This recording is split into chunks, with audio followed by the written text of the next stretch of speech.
Donc là, on va passer à la table ronde sur l'environnement. Donc tous les intervenants, vous allez venir, vous allez vous mettre, on n'a jamais fait ça encore, chacun derrière un petit pupitre, mais il y en a 5, donc il y a de la place.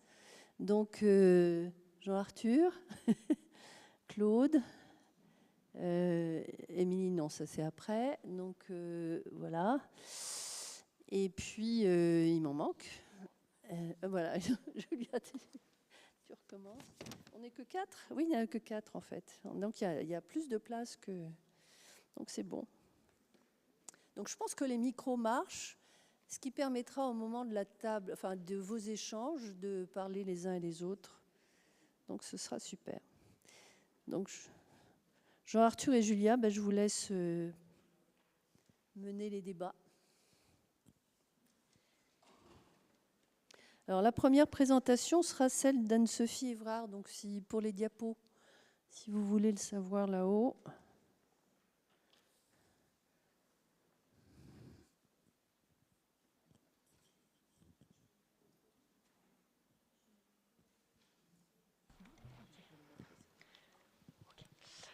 Donc je vais vous donner quelques mots d'introduction. Donc on a vu avec ma présentation que le sommeil, en tout cas, c'était déterminant pour la santé mentale. Et on découle qu'il devient crucial d'agir collectivement, en tout cas pour créer un environnement plus favorable au sommeil. Et c'est précisément le thème de notre table ronde. On verra quels sont les liens entre notre environnement quotidien, le bruit, la lumière, la chaleur, et la qualité de notre sommeil. Quelles sont les inégalités sociales face au sommeil, comment y répondre, et puis surtout quelles actions concrètes nous pouvons mener dans nos villes, nos logements, les hôpitaux, pour préserver ce temps vital. Donc pour explorer ces questions, nous avons le plaisir d'accueillir des experts de grande qualité. Alors Anne-Sophie Évrard, qui est épidémiologiste à l'université Gustave Eiffel, je ne dis pas de bêtises, et vous nous parlerez du bruit et du sommeil, des effets du bruit sur le sommeil. Claude Gonflier, qui est chronobiologiste, qui travaille à Lyon, qui nous éclairera sur le rôle de la lumière, sur le sommeil et sur les rythmes biologiques. Et le professeur Jean-Arthur Michelot-Franqui, qui est professeur à l'université de Bordeaux, qui abordera l'impact de la température sur la qualité du sommeil. Et je crois que tu nous parleras aussi un petit peu des inégalités sociales liées au sommeil, qui est un enjeu majeur aussi de santé publique. Je vous remercie. On va commencer par écouter Anne-Sophie.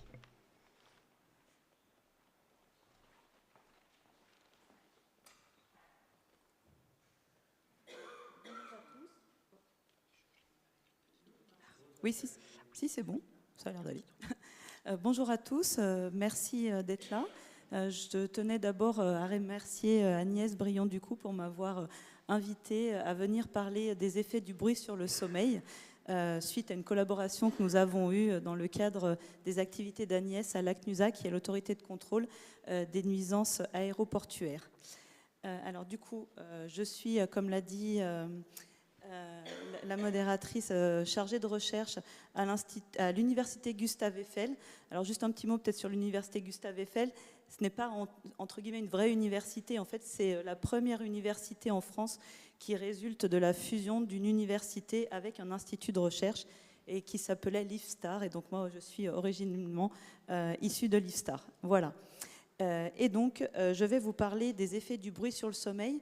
Je vais d'abord peut-être être un peu plus général et vous parler des effets du bruit sur la santé. Quels sont les effets qui sont reconnus du bruit sur la santé? Et puis ensuite, je ferai un petit focus sur le sommeil en utilisant les résultats de l'étude débat que nous avons menée et qui s'intéressait aux effets du bruit des avions sur la santé. Alors tout d'abord, je vais commencer par une définition qui est celle du bruit environnemental et qui a été donnée par l'OMS. Alors le bruit environnemental est défini comme le bruit émis par toutes les sources, à l'exception de celles en milieu de travail, et il inclut donc le bruit provenant des transports, qu'ils soient routiers, ferroviaires ou aériens, des industries, des commerces, des chantiers de construction, des activités de loisirs, ainsi que le bruit de voisinage et de l'intérieur de nos logements. Alors, je vous ai donné cette définition, mais en fait, vous allez le voir dans la suite de mon propos. Quand je vais vous parler des effets du bruit environnemental sur la santé, ça va être quasiment exclusivement du bruit des transports, parce que dans la littérature scientifique, c'est le bruit qui a été le plus étudié. Et pour les autres sources de bruit, on commence tout juste à s'y intéresser. Moi-même, je suis en train de mettre en place une étude qui va porter sur les effets du bruit des éoliennes sur la santé. Et puis avec d'autres collègues, on est en train d'essayer de se faire financer une étude qui va s'intéresser au bruit des activités récréatives nocturnes, donc terrasses des restaurants, des bars. Et puis depuis la Covid, il y a également eu une appropriation de l'espace public par la population générale, notamment l'été.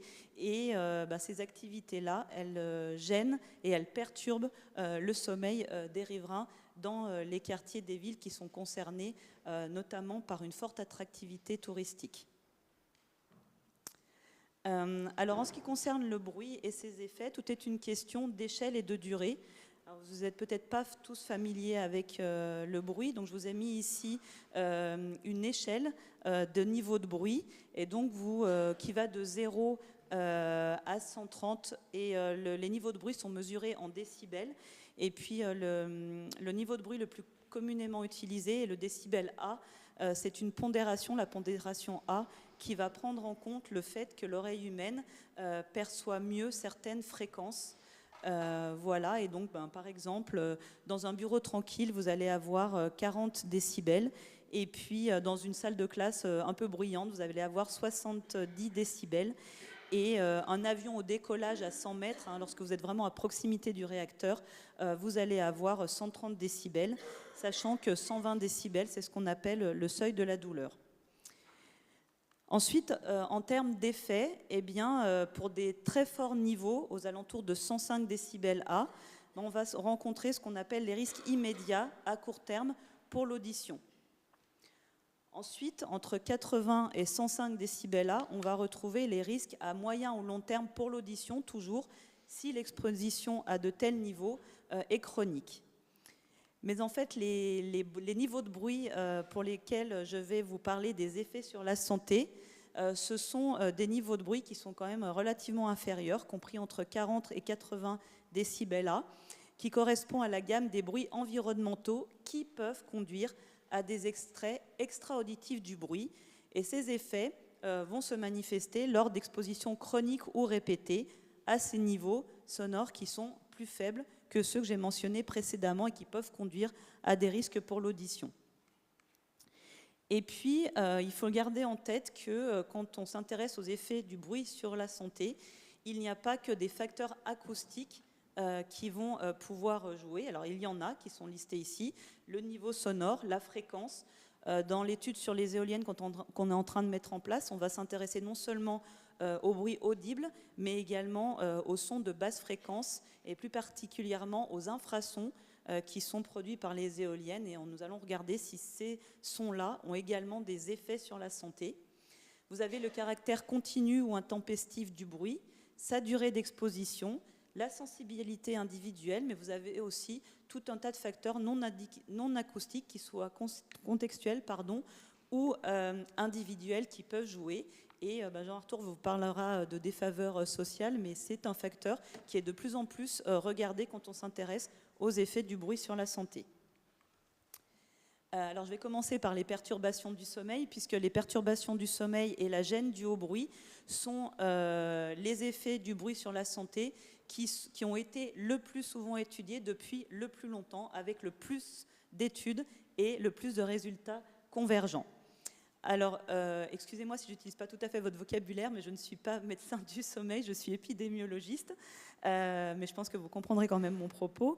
Le bruit peut altérer tant la durée que la qualité du sommeil, en générant des perturbations.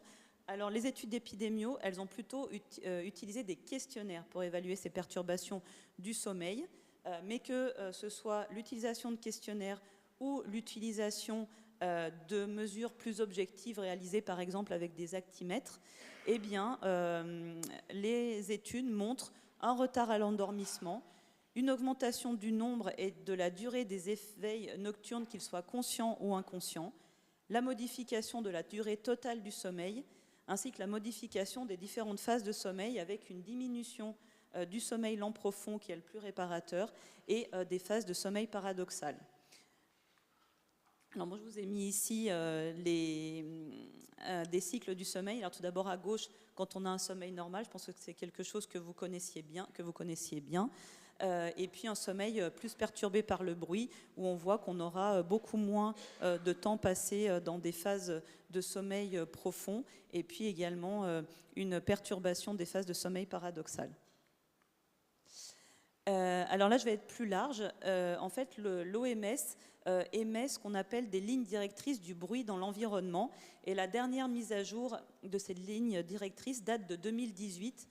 Mais comme c'est un gros travail de réaliser ces lignes directrices, en fait, les experts qui les ont établies ont réalisé une revue de la littérature qui s'est arrêtée fin 2014. Et donc, à partir des données de la littérature jusqu'à fin 2014, l'OMS a déterminé quels effets elle reconnaissait comme étant des effets avérés du bruit sur la santé. Et alors, on ne sait toujours pas raisonner pour l'ensemble des sources de bruit prises toutes ensemble.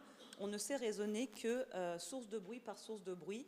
Et je vous présente uniquement des sources de bruit de transport parce que ce sont les seules sources de bruit pour lesquelles il y a suffisamment d'études dans la littérature internationale. Et donc, en 2018, l'OMS a conclu que les perturbations du sommeil et la gêne due au bruit étaient des effets reconnus du bruit sur la santé pour les 3 sources de bruit des transports. C'est pour ça que vous avez 2++ à chaque fois pour les 3 sources de bruit pour ces effets-là. Pour ce qui concerne les retards dans les apprentissages chez les enfants, c'est un effet reconnu du bruit sur la santé uniquement pour le bruit aérien du fait d'une étude qui s'appelait Ranch, très importante, qui a été menée au début des années 2000 au Royaume-Uni, et donc qui a conclu que plus les enfants étaient exposés au bruit des avions, que ce soit à l'école ou à leur domicile, eh bien, ils présentaient davantage de retard dans leurs apprentissages. Et les chercheurs ont suivi ces enfants de nombreuses années plus tard pour voir si ces retards avaient été rattrapés, et ce n'était pas le cas. Pour ce qui est des maladies cardiovasculaires, en 2018, c'était un effet reconnu du bruit du trafic routier sur la santé. Pour le bruit ferroviaire et pour le bruit aérien, on manquait d'études, mais je vous ai dit que la revue de la littérature s'est arrêtée fin 2014, et depuis, on a eu énormément d'études concernant les maladies cardiovasculaires, mais également les maladies métaboliques. Et lorsque l'OMS sera amenée à mettre à jour une nouvelle fois ces lignes directrices, il est très probable qu'on se retrouve avec du plus pour les maladies cardiovasculaires. Et donc, à partir de ces données, l'OMS a estimé ce qu'on appelle les années de vie en bonne santé perdues à cause d'une nuisance environnementale. Et elle a chiffré ce nombre d'années de vie perdues en bonne santé à 1 million en ce qui concerne l'exposition au bruit environnemental et quasi exclusivement l'exposition au bruit des transports en Europe. Et pour ce 1 million d'années de vie perdues en bonne santé, eh bien, ce qui arrive en tête, ce sont les années perdues à cause des perturbations du sommeil, avec un peu plus de 900 000 années de vie perdues en bonne santé, suivies par la gêne, avec 650 000 années perdues en bonne santé. Et ensuite viennent les pathologies cardiovasculaires, les effets sur les apprentissages chez les enfants et les effets auditifs. Alors, en valeur absolue, le seul intérêt de ce chiffre, c'est de montrer quand même que l'exposition au bruit constitue un problème de santé publique, mais c'est surtout en valeur relative que ce chiffre est intéressant, puisqu'il montre que le bruit est le 2e facteur environnemental provoquant le plus de dommages sanitaires en Europe, derrière la pollution de l'air. L'Agence européenne pour l'environnement a produit d'autres chiffres dans son rapport de 2020. Alors l'OMS considère que des niveaux d'exposition au bruit supérieurs à 55 décibels sont des niveaux sonores dangereux, entre guillemets. En fait, c'est des niveaux sonores à partir desquels des effets sur la santé sont reconnus. En dessous de ces niveaux-là, ce n'est pas qu'il n'y a pas d'effet, c'est que pour l'instant, les études ne convergent pas tous pour montrer des effets. Et donc, du coup, dans le rapport de l'Agence européenne de l'environnement, eh bien, il est dit que quelques 113 millions de personnes dans l'Union européenne sont exposées à des niveaux de bruit routier qui sont dangereux pour la santé. 22 millions le sont pour des niveaux de bruit ferroviaire et 4 millions pour des niveaux de bruit aérien.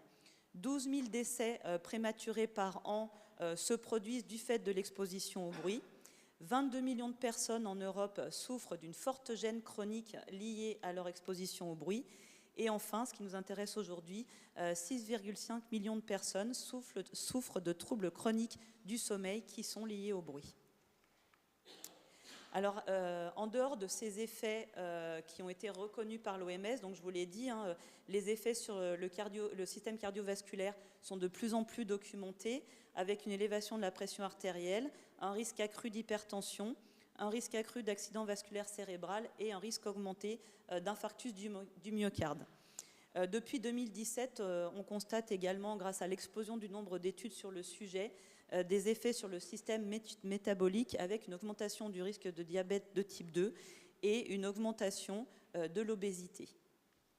Et puis, on a également des effets qui ont été montrés dans certaines études, mais qui, à l'heure actuelle, sont insuffisamment étudiés. On a tout d'abord les effets sur le système endocrinien, avec des effets sur la sécrétion de cortisol et de catécholamine. Ces effets-là ont été pas mal étudiés chez les enfants, mais chez les adultes, on manque cruellement d'études. Des effets sur les troubles psychologiques, les troubles psychiatriques, des effets sur les maladies neurodégénératives que sont Parkinson et Alzheimer.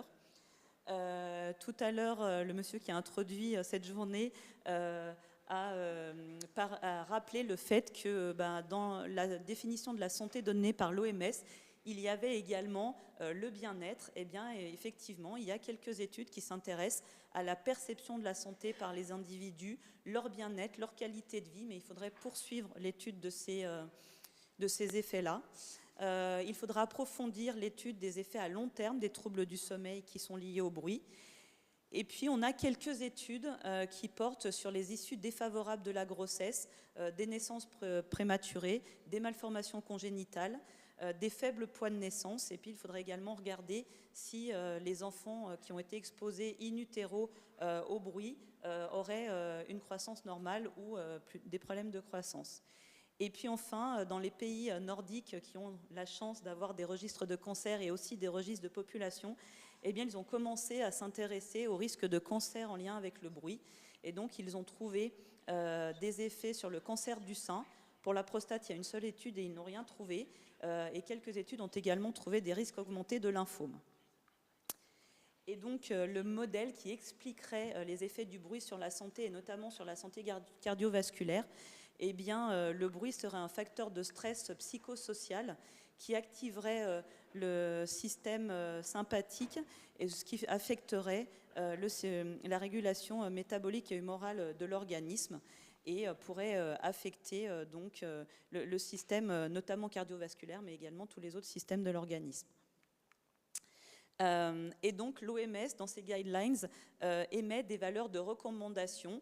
Et donc en termes, le LDEN, c'est un niveau moyen de bruit sur toute la journée, avec des majorations sur la période de soirée et de nuit, qui sont les périodes pendant lesquelles les individus sont les plus sensibles à l'exposition au bruit.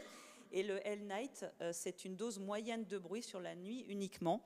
Et donc les valeurs de recommandation de l'OMS, eh bien, elles sont de 53-54 pour le routier et le ferré, et 45 pour l'aérien en termes de LDEN, et de 45-44 pour le routier et le ferré la nuit, et de 40 pour l'aérien. Je ne vous ai pas mis ici les valeurs réglementaires, mais elles sont bien plus élevées que les valeurs que vous voyez ici, qui sont recommandées par l'OMS.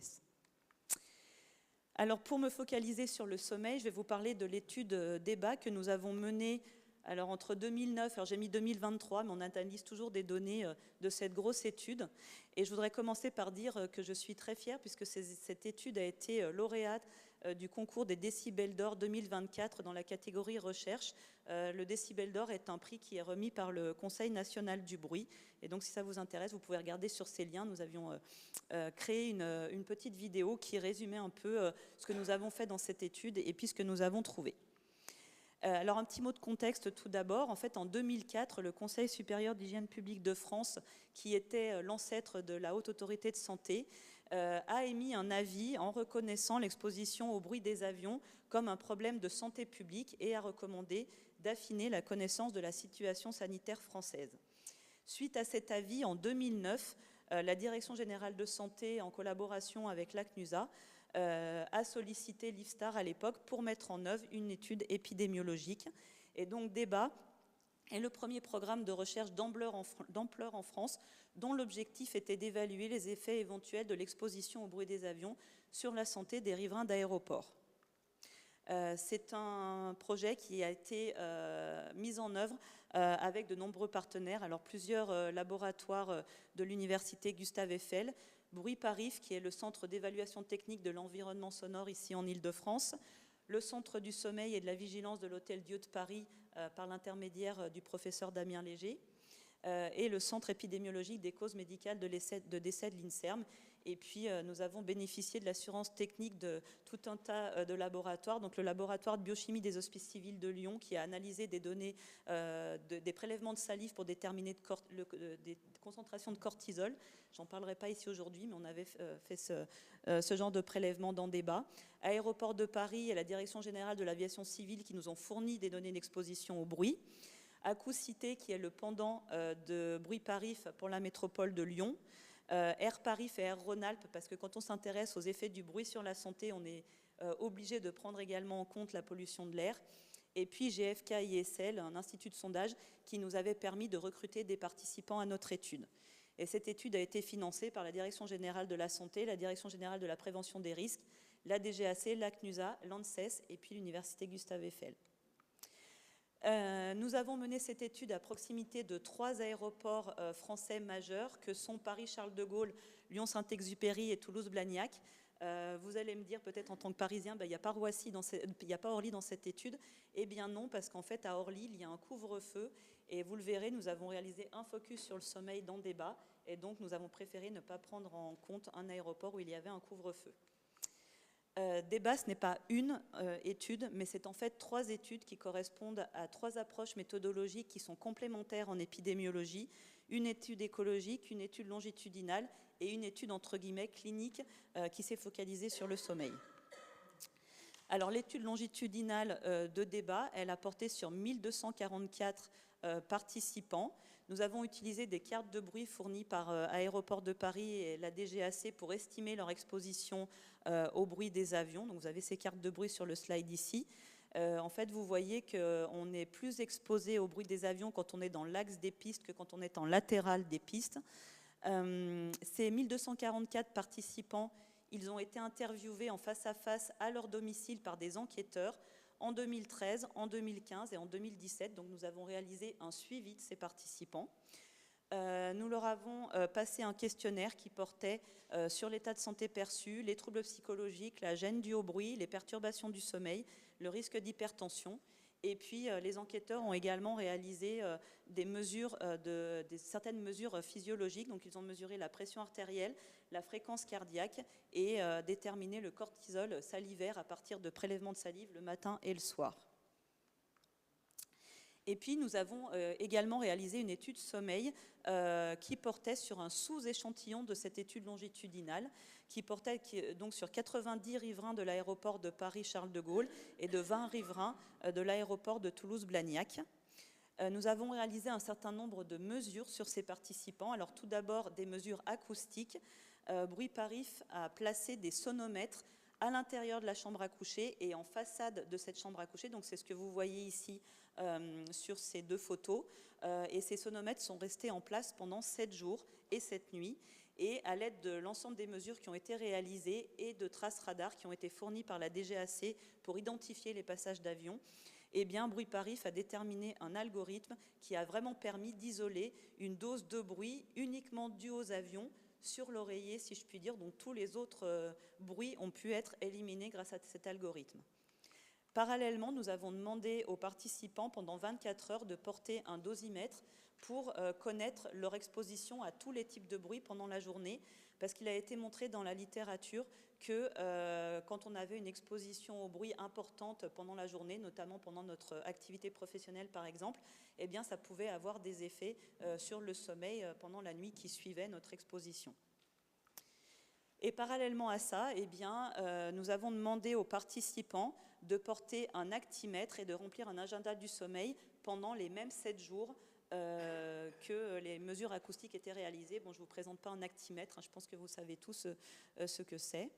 Et puis, pendant 24 heures, nous avons également demandé aux participants, enfin pendant une nuit en fait, c'est pas pendant 24 heures, de porter un ActiHeart pour enregistrer leur rythme cardiaque pendant la nuit.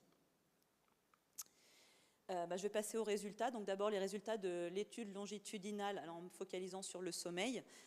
Tout d'abord, nous avons observé une dégradation de la qualité subjective du sommeil lorsque l'exposition au bruit des avions augmentait, avec un risque augmenté de 60% lorsque l'exposition au bruit des avions augmentait de 10 décibels, du risque de dormir moins de 6 heures par nuit, et puis un risque augmenté de 20% lorsque l'exposition au bruit des avions augmente de 10 décibels, du risque de ne pas se sentir reposé au réveil le matin. Alors nous avions étudié tout un tas d'autres indicateurs obtenus de manière subjective dans le questionnaire. Donc nous avions calculé par exemple le temps d'endormissement, le nombre et la durée des éveils intrasommeil, et nous n'avons pas retrouvé d'association entre l'exposition au bruit et ces paramètres-là. Les deux seuls pour lesquels nous avons constaté une dégradation, c'était ceux que je viens de vous mentionner. Et puis dans l'étude sommeil, eh bien, nous avons observé une dégradation de la qualité objective du sommeil. Alors là, pour tout un tas d'indicateurs, nous avons constaté une augmentation du temps d'endormissement et de la durée des éveils intrasommeil. Cette augmentation était comprise entre 1,1 et 1,3 fois plus élevée. Alors ici, je vous ai mis une fourchette parce qu'on a étudié tout un tas d'indicateurs acoustiques, des indicateurs acoustiques qu'on appelle énergétiques, donc c'est des moyennes de bruit, comme le LDEN ou le LNIGHT dont je vous ai parlé tout à l'heure, mais on a également pu estimer des indicateurs qu'on appelle événementiels, c'est des nombres d'événements sonores au-dessus d'un certain seuil, par exemple. Et dans l'étude longitudinale, on avait utilisé sur 1400 participants uniquement des modèles pour estimer l'exposition au bruit, parce qu'on ne pouvait pas réaliser des mesures acoustiques sur autant de participants. Là, grâce aux mesures, nous avons pu déterminer ces indicateurs événementiels. Nous avons également constaté une diminution de l'efficacité du sommeil, une augmentation du temps total de sommeil et du temps passé au lit, entre 1,1 et 1,1 fois plus élevé. C'est ce qu'on retrouve dans la littérature, c'est un mécanisme d'adaptation à la privation du sommeil. Je pense que vous connaissez tous un peu ça, hein. Les gens qui ont une mauvaise qualité de leur sommeil ont tendance à vouloir rester plus longtemps au lit pour essayer de dormir davantage et d'essayer de récupérer. Une augmentation de l'amplitude de la fréquence cardiaque. Alors en fait là nous avons pris les mesures de l'ActiHeart et nous avons regardé le niveau maximum de bruit de l'événement sonore qui s'est produit juste avant le battement en question, et donc nous avons trouvé une augmentation de 0,34 battements par minute lorsque le LAmax augmentait de 1 décibel. Et ce que nous avons retrouvé également dans cette étude sommeil, c'est que les indicateurs acoustiques événementiels, justement, pourraient mieux caractériser les effets du bruit des avions sur le sommeil que les indicateurs énergétiques qui sont les plus largement utilisés dans la littérature. Alors pourquoi ? Parce que ce sont les indicateurs utilisés dans la réglementation. Alors une synthèse quand même des résultats de débat, même si je ne vous ai pas parlé de tous les résultats, je vous ai parlé que de ceux sur le sommeil.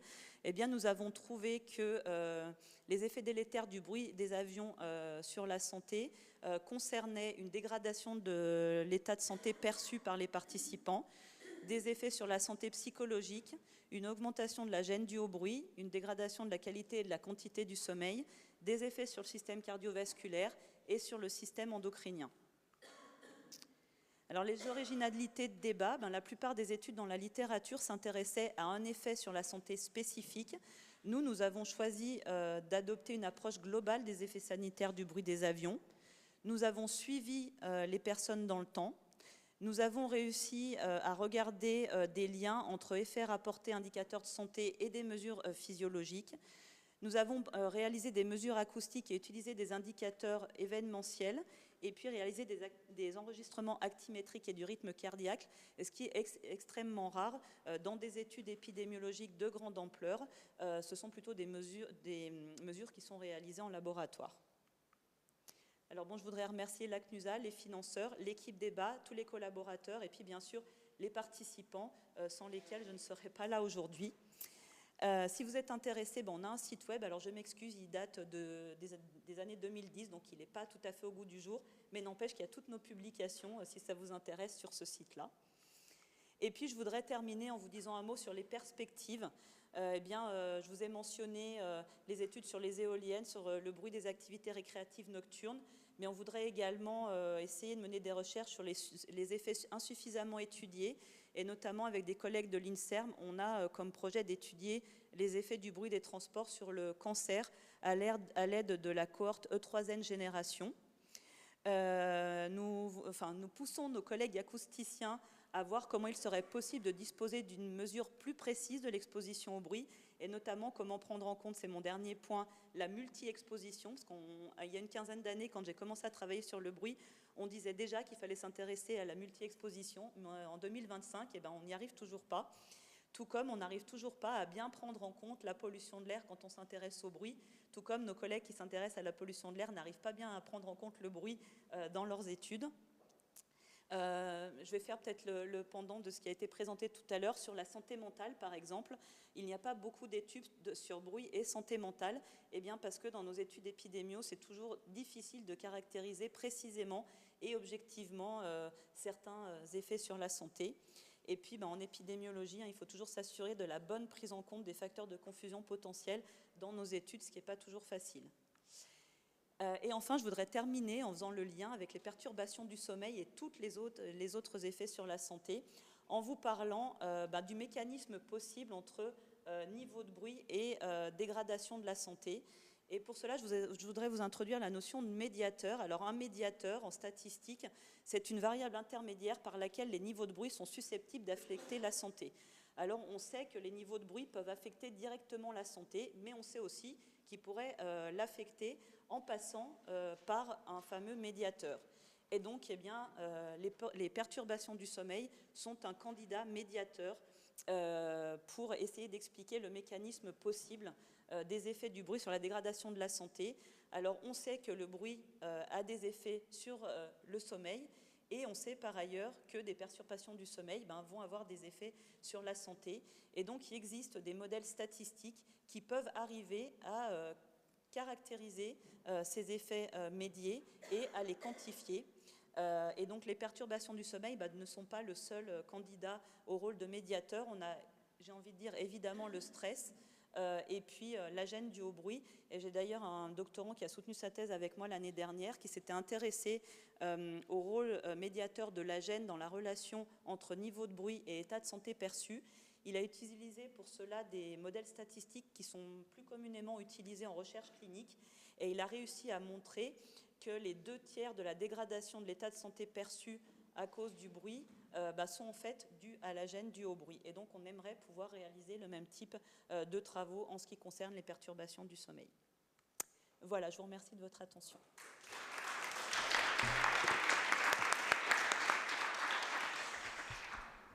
Merci beaucoup Anne-Sophie.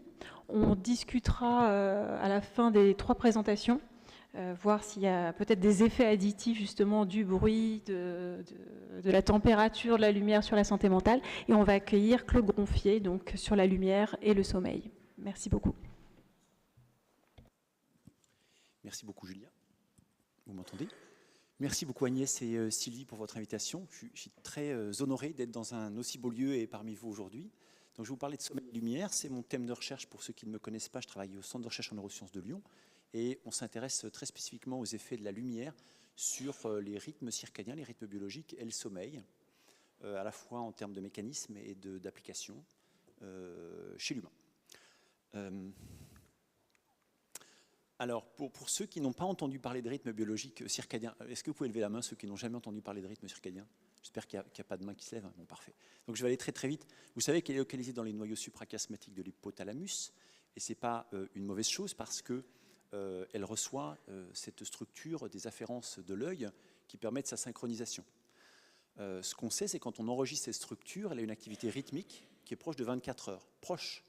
Et donc, elle a besoin, pour rester en phase avec notre journée solaire sur Terre, d'être synchronisée par la lumière et la lumière est le principal synchroniseur chez le mammifère. Il y a d'autres synchroniseurs. Le bruit a été testé, n'est pas un bon synchroniseur, mais la température, dont va parler Jean-Arthur tout à l'heure, a été testée et pourrait jouer un rôle de synchroniseur.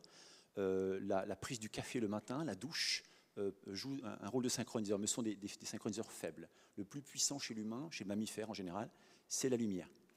Et puis, lorsque notre horloge est synchronisée par la lumière, eh bien, elle exprime des rythmes au bon moment. Et par exemple, là, quelques-uns sont illustrés, c'est le rythme de la sécrétion de mélatonine en rouge. Elle est sécrétée la nuit, c'est une bonne chose. Sa sécrétion, ses niveaux élevés sont associés à une chute de la température corporelle et permettent l'installation et le maintien du sommeil. La température corporelle, d'ailleurs, chute pendant la nuit. Et puis, le cortisol, il est minimal en début de nuit et maximal en fin de nuit. Et ça, c'est important parce que le cortisol est très activateur. Et donc, ces niveaux élevés le soir, quand on a lu un email ou quand on apprend une mauvaise nouvelle, va nous empêcher de nous endormir. Et les niveaux élevés le matin nous permettent de réagir généralement au premier stress de la journée, qui est le lever ou le réveil, tout simplement. Donc, ces rythmes biologiques, finalement, ils nous permettent d'être en phase, en tout cas de permettre à notre organisme d'être en phase avec nos activités de la journée. Ça, ce sont quelques rythmes qui sont contrôlés par notre horloge. Alors, le sommeil, évidemment, on va y revenir. Il est bien sûr contrôlé par l'horloge, le système nerveux autonome, les performances cognitives, l'humeur, l'activité motrice, la mémoire, certaines hormones, le cycle cellulaire. Et on va y revenir, on a des horloges circadiennes en périphérie dans l'organisme, à peu près dans tous les tissus. Et donc, l'ensemble de ces fonctions, l'ensemble de ces régulations sont sous le contrôle de notre horloge circadienne. Alors, l'activité rythmique proche de 24 heures, ça veut dire quoi ? Eh bien, ça veut dire que quand on mesure cette périodicité chez l'animal, mais là, ici, c'est illustré chez l'humain, on va trouver que la période, la vitesse de l'horloge, le temps nécessaire pour accomplir sa boucle, eh bien, n'est pas de 24 heures. J'ai mentionné tout à l'heure, c'est proche de 24 heures. Chez l'humain, on a mesuré, à partir d'une étude chez 157 sujets, mais qui a été confirmée par d'autres, que la période est comprise entre 23h30 et 24h30. En moyenne, on est à peu près à 24,15, c'est 24 heures et 10 minutes. Il y a une trentaine d'années, ou quarantaine d'années, nos collègues allemands, sous la direction du Jürgen Aschoff, disaient que la période endogène chez l'humain, elle est de 25 heures. On en est revenu, c'est beaucoup plus proche de 24 heures que ça. Mais ce qui est important, ça c'est à l'échelle de la population, mais à l'échelle individuelle, ça n'a aucun intérêt. Ce qui est important, c'est de savoir qu'à l'échelle individuelle, elle varie entre 23h30 et 24h30. Donc on a des individus qui ont des périodes courtes, et ce sont typiquement des couches tôt lève-tôt, qu'on appelle aussi des chronotypes du matin. Et puis on a des individus qui ont une période longue, et ce sont généralement des couches tard lève-tard, qu'on appelle aussi les chronotypes du soir. Donc chacun a sa propre période et va s'adapter en fonction de l'environnement, surtout l'environnement lumineux, et va adapter son horloge en fonction de son exposition à la lumière. Alors, l'horloge est synchronisée par la lumière. On a longtemps pensé que ça passait par les cônes et les bâtonnets, puis vous avez dû entendre parler de ces photorécepteurs très spécifiques qu'on appelle les cellules à mélanopsine, qui sont dans la rétine, et qui sont les cellules. Alors, quand elles ont été découvertes en 2002, c'était un petit peu le Graal pour beaucoup de chronobiologistes, parce qu'on les a appelées les photorécepteurs circadiens. Ces cellules photosensibles dans la rétine, qui ne sont pas du tout impliquées dans la vision, mais qui vont projeter vers les noyaux suprachiasmatiques, le siège de l'horloge, et qui vont permettre sa synchronisation. On a pu observer d'ailleurs que certains aveugles, qui n'avaient aucune perception visuelle, avaient une horloge synchronisée à la journée de 24 heures, parce que la connexion entre la rétine et l'horloge persiste via ces cellules à mélanopsine. On pense aussi qu'il existe des individus, il y a eu un cas à Bordeaux qui a été suivi par Jacques Taillard et l'équipe bordelaise, des individus qui sont en libre cours, leur horloge n'est pas synchronisée par la lumière, mais ils ont une vision tout à fait normale. Donc ces individus-là, à l'opposé des aveugles classiques, eh bien, visiblement, ont perdu la synchronisation de l'horloge, mais ont gardé une vision normale. Donc c'est deux voies distinctes qui sont impliquées dans la vision et la synchronisation de l'horloge. Alors les effets synchroniseurs de la lumière dépendent de l'intensité lumineuse, mais ça c'est classique en biologie. Plus le stimulus est intense et plus la réponse généralement est élevée. Ça dépend de la durée, ça aussi c'est classique en biologie. Plus on presse longtemps et plus ça fait mal. Et puis ça dépend de la longueur d'onde lumineuse. On va y revenir. La longueur d'onde lumineuse, c'est la qualité de la lumière, et ça c'est aussi classique en biologie. Une molécule est d'autant plus efficace que son affinité pour les récepteurs impliqués sera grande. Ce qui est moins classique en médecine, c'est le fait que l'heure de l'exposition à la lumière va engendrer des effets différents. Si on est exposé à la lumière le soir, on va retarder l'horloge, alors que si on est exposé à la lumière le matin, on va avancer l'horloge. La longueur d'onde lumineuse, c'est important parce que je ne vais pas parler des écrans aujourd'hui, parce qu'on en a beaucoup entendu parler, je vais l'évoquer très rapidement, mais c'est important parce que cette lumière artificielle dont on a beaucoup entendu parler, qui est émise par les écrans de smartphones, de tablettes, etc., eh bien, elle est très riche en bleu, contrairement aux anciens écrans cathodiques qu'on avait, qui ressemblaient plus à des congélateurs qu'à des écrans plats. Et ces écrans-là ont des effets qu'on va rapidement évoquer, mais ont des effets alors que nos écrans cathodiques n'en avaient pas, parce qu'ils ne contenaient pas ou n'en avaient que très très peu. Qu'est-ce qu'on voit sur cette courbe?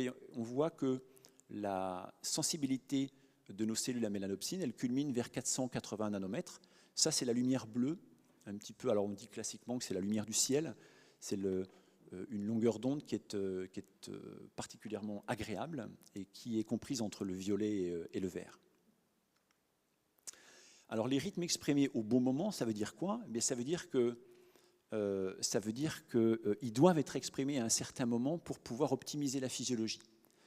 Et j'évoquais tout à l'heure le fait qu'avec ce schéma à trois étages, l'horloge n'a pas une périodicité de 24 heures, l'horloge est synchronisée par la lumière et il y a des rythmes. J'avais montré 3 rythmes. En fait, c'est évidemment beaucoup plus que ça. Ça, c'est une revue qui a été publiée en 2018. Il y en a encore plus qu'à l'époque de cette revue, mais qui montre que, alors tout en haut, vous voyez la lumière qui atteint ces cellules à mélanopsine, qui atteint l'horloge, et on avait parlé de quelques rythmes. Maintenant, on voit que cette horloge, elle est connectée à un ensemble de structures dans l'organisme, dans le cerveau, mais aussi dans le reste de l'organisme. Et ces structures, eh bien, elles-mêmes contiennent des horloges, qu'on appelle les horloges périphériques. Et donc, quand on parle maintenant de l'horloge biologique, on pense plus à ce qu'on appelle le système circadien. Et c'est un système parce que ces structures sont en réseau, elles forment un réseau. Et quand on perturbe l'horloge centrale, qui est l'horloge maîtresse, entre guillemets, puisque c'est la seule qui reçoit l'information lumineuse et qui dit à cette horloge si c'est le jour ou la nuit, eh bien, quand on perturbe l'horloge centrale, on va perturber toutes ces horloges périphériques et toute la physiologie qui est connectée à cette horloge centrale. Donc on peut mieux maintenant comprendre le problème qu'il peut y avoir à perturber, désynchroniser l'horloge biologique circadienne. Pour ce qui nous intéresse aujourd'hui, eh bien, l'horloge promeut le sommeil pendant la nuit et l'éveil pendant la journée. C'est ça un des rôles majeurs de l'horloge. Et si on a un sommeil qui est décalé, eh bien, ça peut provenir d'un décalage de l'horloge, pas uniquement, mais ça peut être un problème d'horloge. Et si on a une veille de mauvaise qualité pendant la journée, eh bien, ça peut être une altération, là encore, de l'horloge. Mais évidemment, ça n'est pas que toujours lié à l'horloge. Alors, qu'est-ce qui se passe quand l'horloge interne n'est pas à l'heure? Alors, on a tous vécu ça, des difficultés de vigilance pendant la journée, des difficultés à maintenir la vigilance pendant le travail nocturne, par exemple, ou le travail le soir avant son coucher. Mais évidemment, il y a un ensemble de conséquences. Et on a rendu un rapport à l'ANSES, alors il y a quelques années maintenant, c'était en 2016, sur les effets sanitaires du travail de nuit. Et ce qu'on a pu montrer, alors le travail de nuit, c'est 20% de la population. On connaît tous parmi nous des gens qui font du travail de nuit, évidemment. Et les impacts sont beaucoup plus importants que ceux que l'OMS avait mis en avant en 2007 à l'occasion de son premier rapport, le rapport du CIRC à Lyon, qui disait qu'il y avait une association entre travail de nuit et cancer. Là, ce qu'on a pu montrer dans ce rapport, après 3 ans d'analyse de la littérature et de discussion, c'est qu'il y avait un effet avéré du travail de nuit sur la somnolence, sur la qualité du sommeil et la réduction du temps de sommeil total, et sur la survenue du syndrome métabolique. Il y a d'autres effets qui ont été qualifiés de probables. Il y avait un tout petit peu moins d'évidence, surtout un peu moins de grosses et belles études épidémiologiques et quelquefois un peu moins de belles études en laboratoire. Mais en tout cas, c'est un niveau relativement élevé encore, avec des effets sur les troubles de la santé psychique, des troubles des performances cognitives, des risques d'obésité et de prise de poids, de diabète de type 2, de maladies coronariennes et de cancer. Et puis des effets possibles, là il y avait relativement moins d'études, effets possibles du travail de nuit sur les risques de dyslipidémie, hypertension artérielle et accidents vasculaires cérébraux. Donc ça veut dire que, et la conclusion de l'ANSES à ce moment-là, était que ces troubles sont vraisemblablement associés à une altération du système circadien liée à une altération du cycle d'exposition à la lumière, du cycle lumière-obscurité, altération du système circadien et ou altération du sommeil, parce qu'on peut difficilement dissocier les deux. Quand on altère le sommeil, maintenant, on sait qu'on altère le système circadien, et vice-versa. Quand on altère le système circadien, on altère le sommeil. Donc, on ne peut pas dire que c'est un rôle principal du système circadien. Ça peut évidemment être un rôle secondaire, un effet secondaire qui dépend de l'impact de l'altération du système circadien sur le sommeil. Alors, est-ce que la lumière au mauvais moment pourrait être un problème ? La première étude en laboratoire qui a attesté que l'effet des écrans était un problème, c'est cette étude d'Anne-Marie Chang, du groupe de Chuck Czeisler à Boston, qui a demandé à des participants, enfin qui a imposé à ses participants dans une étude, de lire un livre, le même livre, soit un livre papier, un vrai livre, soit un livre sur une tablette. Et ils ont comparé les effets dans les deux groupes. Et qu'est-ce qu'ils ont pu observer? Alors on ne va pas regarder toutes les courbes, mais la conclusion, c'est comparé à la lecture d'un livre, c'était le même livre, hein, ça n'est pas le contenu cognitif qui a changé, c'était uniquement la source de lumière. C'est comparé à la lecture d'un livre, eh bien la lecture sur tablette à LED, qui est une toute petite surface avec une luminosité modeste, c'est à peu près 30 lux, on va y revenir tout à l'heure, c'est une lampe de chevet à peu près 30 lux. Eh bien ça provoque une suppression de la mélatonine, ça provoque un retard de l'horloge, un retard de l'endormissement, une diminution du sommeil paradoxal et une diminution de la vigilance au réveil le lendemain matin.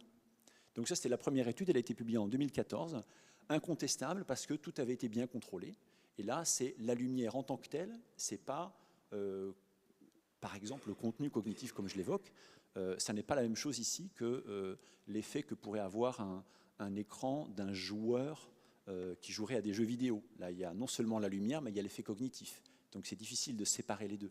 Mais dans ce cas-là, le contenu cognitif est le même. C'est uniquement la lumière qui change. Alors, est-ce qu'on peut considérer que la lumière peut être hypno- ou chronotoxique? Est-ce qu'elle peut avoir des effets sur le sommeil ou sur l'horloge, au-delà de cette simple étude qui a été menée par le groupe de Chuck Czeisler? Alors, la conclusion, c'est oui.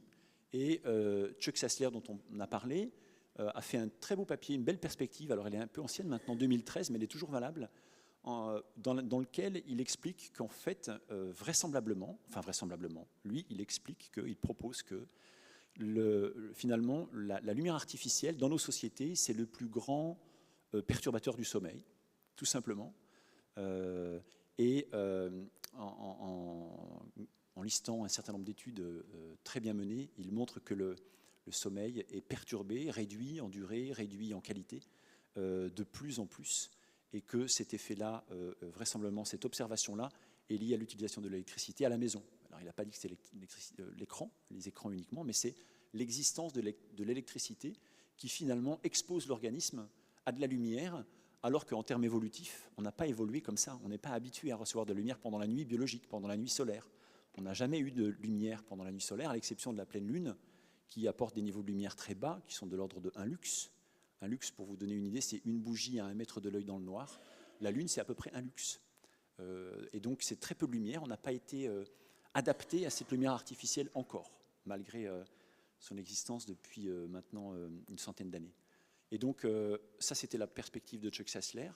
Et puis, on a nous-mêmes rédigé une perspective un peu plus tard, quelques années plus tard, en 2017, 4 ans plus tard, dans lequel on a rajouté d'autres études, en particulier des études épidémiologiques. On arrive à la même conclusion, c'est qu'en fait, cette association entre usage de l'électricité et troubles sanitaires, eh bien, c'est en augmentation, ça ne se stabilise pas, c'est en augmentation. Malgré tous les articles et les rapports qu'on peut publier, les gens continuent à s'exposer de plus en plus à de la lumière artificielle, et que ça induit des altérations du système circadien et des altérations sanitaires. Alors maintenant, si on en revient à la lumière dans notre environnement, que disent les études épidémiologiques? Alors ça a été très étudié il y a quelques années, et toujours, mais il y a quelques années, on parlait de pollution lumineuse. Les gens se posaient beaucoup la question, est-ce qu'on peut parler de pollution lumineuse? Et d'ailleurs, on entend souvent parler des effets de la pollution lumineuse chez l'humain. Et donc la question, c'est est-ce qu'on peut parler de pollution lumineuse chez l'humain? Eh bien, une des premières études qui a fait en tout cas le plus parler d'elle, c'est cette étude d'un groupe israélien. Le premier auteur est Klug. Et qu'est-ce qu'ils ont fait dans cette étude? Ils ont premièrement mesuré, ils ont cartographié l'exposition à la lumière, ou plus exactement, quelle quantité de lumière irradie vers le ciel. Ils mesuraient la lumière par satellite, des satellites qui mesurent la lumière au sol. Ils ont mesuré l'irradiance, donc la lumière émise depuis le sol vers le ciel, à 23 heures. Ils ont choisi ce moment pour une raison que j'ignore, mais pourquoi pas, c'est un bon marqueur. Et ils ont pu observer cette carte-là. Et donc on voit qu'il y a en rouge plus de lumière dans certains endroits. Ces endroits-là sont généralement les grandes villes, sont les capitales, et puis les grandes villes. Et puis en parallèle, ils ont cartographié la prévalence de cancer du sein dans les différents hôpitaux, dans les différents centres. Et qu'est-ce qu'on voit? Eh bien, on voit en effet que dans cet endroit qui est très illuminé pendant la nuit, eh bien, on observe plus de cancer du sein. Dans cet autre endroit aussi, dans cet autre endroit là aussi. Enfin, vous voyez qu'il y a une co-association. Et donc, ils ont été prudents, les auteurs ont été prudents, parce qu'ils ont dit la lumière la nuit co-distribue avec l'incidence du cancer du sein. Donc, c'est précautionneux. Co-distribue, ça veut dire qu'on observe des corrélations géographiques entre la luminosité nocturne et le cancer du sein. Mais dans leur article, à la fin, ils ont dit que, eh bien, pourquoi elle ne veut pas passer cette dia? Je ne sais pas si quelqu'un peut passer la dia là-haut. Vous pouvez cliquer sur la souris. Voilà, merci. Avec une incidence de cancer du sein augmentée de 73% dans les zones les plus éclairées. Et puis, dans leur papier, ils ont conclu à la fin, et tous les lecteurs de ce papier ont conclu qu'il y avait un effet de la pollution lumineuse sur le cancer du sein. Donc ça démarrait bien, mais ensuite, dès lors que les lecteurs s'en sont emparés et la presse, eh bien, c'est tout de suite devenu presque une évidence qu'il existait un lien entre la pollution, entre l'exposition à la lumière nocturne et le cancer du sein. Alors depuis ce papier, il y a eu beaucoup d'études épidémiologiques sur le lien entre lumière et santé, avec une association dans le sens plus de lumière, plus de troubles sanitaires. On ne va pas toutes les passer en revue, j'en ai listé que quelques-unes, il y en a beaucoup plus que ça, dans différents pays. Globalement, il y a une association entre lumière et troubles sanitaires, mais comme on l'a dit déjà tout à l'heure et comme on le sait tous, association, ça n'est pas causalité, bien sûr. Et pourquoi? Parce qu'il existe un ensemble de facteurs confondants. On a entendu parler du bruit à l'instant par Anne-Sophie. Il y a aussi la pollution atmosphérique.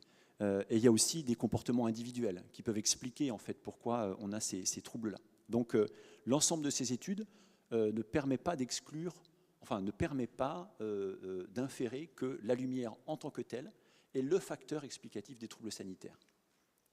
Alors les études les plus récentes, et on a vu certaines d'entre elles qui ne sont pas encore publiées à l'occasion du Congrès mondial du sommeil qui a eu lieu à Singapour il y a 2 ou 3 semaines, des études qui sont intéressantes parce que là, maintenant les responsables des études ont utilisé l'exposition individuelle avec des capteurs. Alors, les actimètres, certains actimètres eh bien, peuvent mesurer l'exposition à la lumière. Et puis il y a des capteurs maintenant qui sont sur le marché. On a nous-mêmes un en développement à Lyon qu'on va utiliser pour évaluer le lien entre lumière et dépression avec l'équipe de Pierre-Alexis Geoffroy et Julia. Et ils ont mesuré l'exposition individuelle à la lumière et ils ont cherché à savoir est-ce qu'il y a un lien entre cette exposition individuelle et les troubles sanitaires. Ils ont en particulier pris, pour le groupe de Sean Kane en Australie, une grande base de données accessible au public, qui est la UK Biobank, qui comporte 85 000 personnes. Alors selon les études, ils n'ont pas tout à fait le même nombre, parce qu'ils ont exclu certaines choses de manière un peu différente, mais à partir de ce set de données, eh bien, ils ont pu obtenir des résultats intéressants. Ce qu'ils ont montré dans ce papier qui est sorti, alors qui n'est pas encore publié, qui est dans BioArchive 2025, ils ont pu observer qu'il y a une association entre l'exposition à la lumière, nocturne en particulier, et l'augmentation de troubles cardiovasculaires, alors coronary artery disease, infarctus du myocarde, heart failure, et puis stroke. Donc ça, selon eux, c'est une association forte, en tout cas selon l'analyse statistique, il y a une association forte entre l'exposition la nuit et à la lumière et ces troubles cardiovasculaires. Il y a aussi un lien avec la diminution d'exposition à la lumière pendant la journée et ces mêmes troubles. C'est-à-dire que si l'exposition à la lumière diminue pendant la journée, eh bien on voit aussi une augmentation de ces troubles.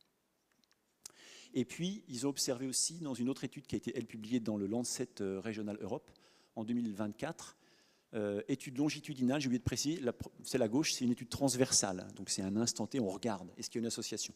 Là encore, on ne peut pas inférer qu'il y a causalité, parce qu'on n'a pas observé dans le temps le phénomène, Dans cette étude-là, sur le diabète de type 2 qui est au milieu, c'est une étude longitudinale, donc ils ont mesuré l'exposition à la lumière dans la cohorte de la UK Biobank, et ils ont regardé, je crois que c'est entre 5 ans, jusqu'à 9 ans plus tard, ils ont regardé tous les ans, jusqu'à 9 ans plus tard, est-ce que c'était associé à une augmentation de certains effets sanitaires, et ils ont pu observer une augmentation du diabète qui était d'autant plus importante que l'exposition à la lumière pendant la nuit était élevée.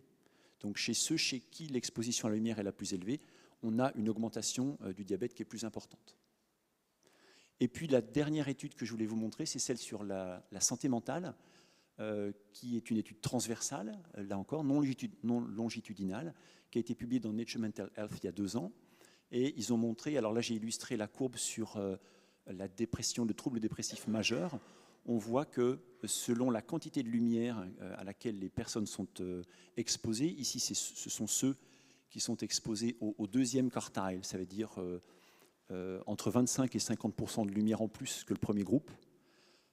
Ici c'est le troisième quartile et ici c'est le quatrième. Donc on voit que plus l'exposition à la lumière pendant la nuit, plus l'intensité lumineuse pendant la nuit est élevée, et plus on a de dépression, de troubles dépressifs majeurs. Ils ont trouvé la même association avec le trouble anxieux généralisé, et l'automutilation, et aussi le PTSD, mais ils n'ont pas trouvé de lien avec le trouble bipolaire, pour Julien et pour Pierre. Donc il y a des associations, mais tous les troubles mentaux, tous les troubles psychiques ou psychiatriques ne sont pas corrélés avec une augmentation de l'exposition à la lumière. Donc qu'est-ce qu'on peut retenir de ça ? Eh bien là encore, l'association, ça n'est pas causalité. Il y a visiblement un lien qui existe avec la lumière, mais la question qui demeure, c'est est-ce que c'est simplement un effet de la lumière ou un effet de la sédentarité ? Quand on est exposé, quand on est très sédentaire et qu'on passe son temps derrière un bureau ou devant un bureau, ou d'ailleurs à l'intérieur de sa maison ou d'un bureau pendant toute la journée, on a une exposition à la lumière naturelle qui est très modeste.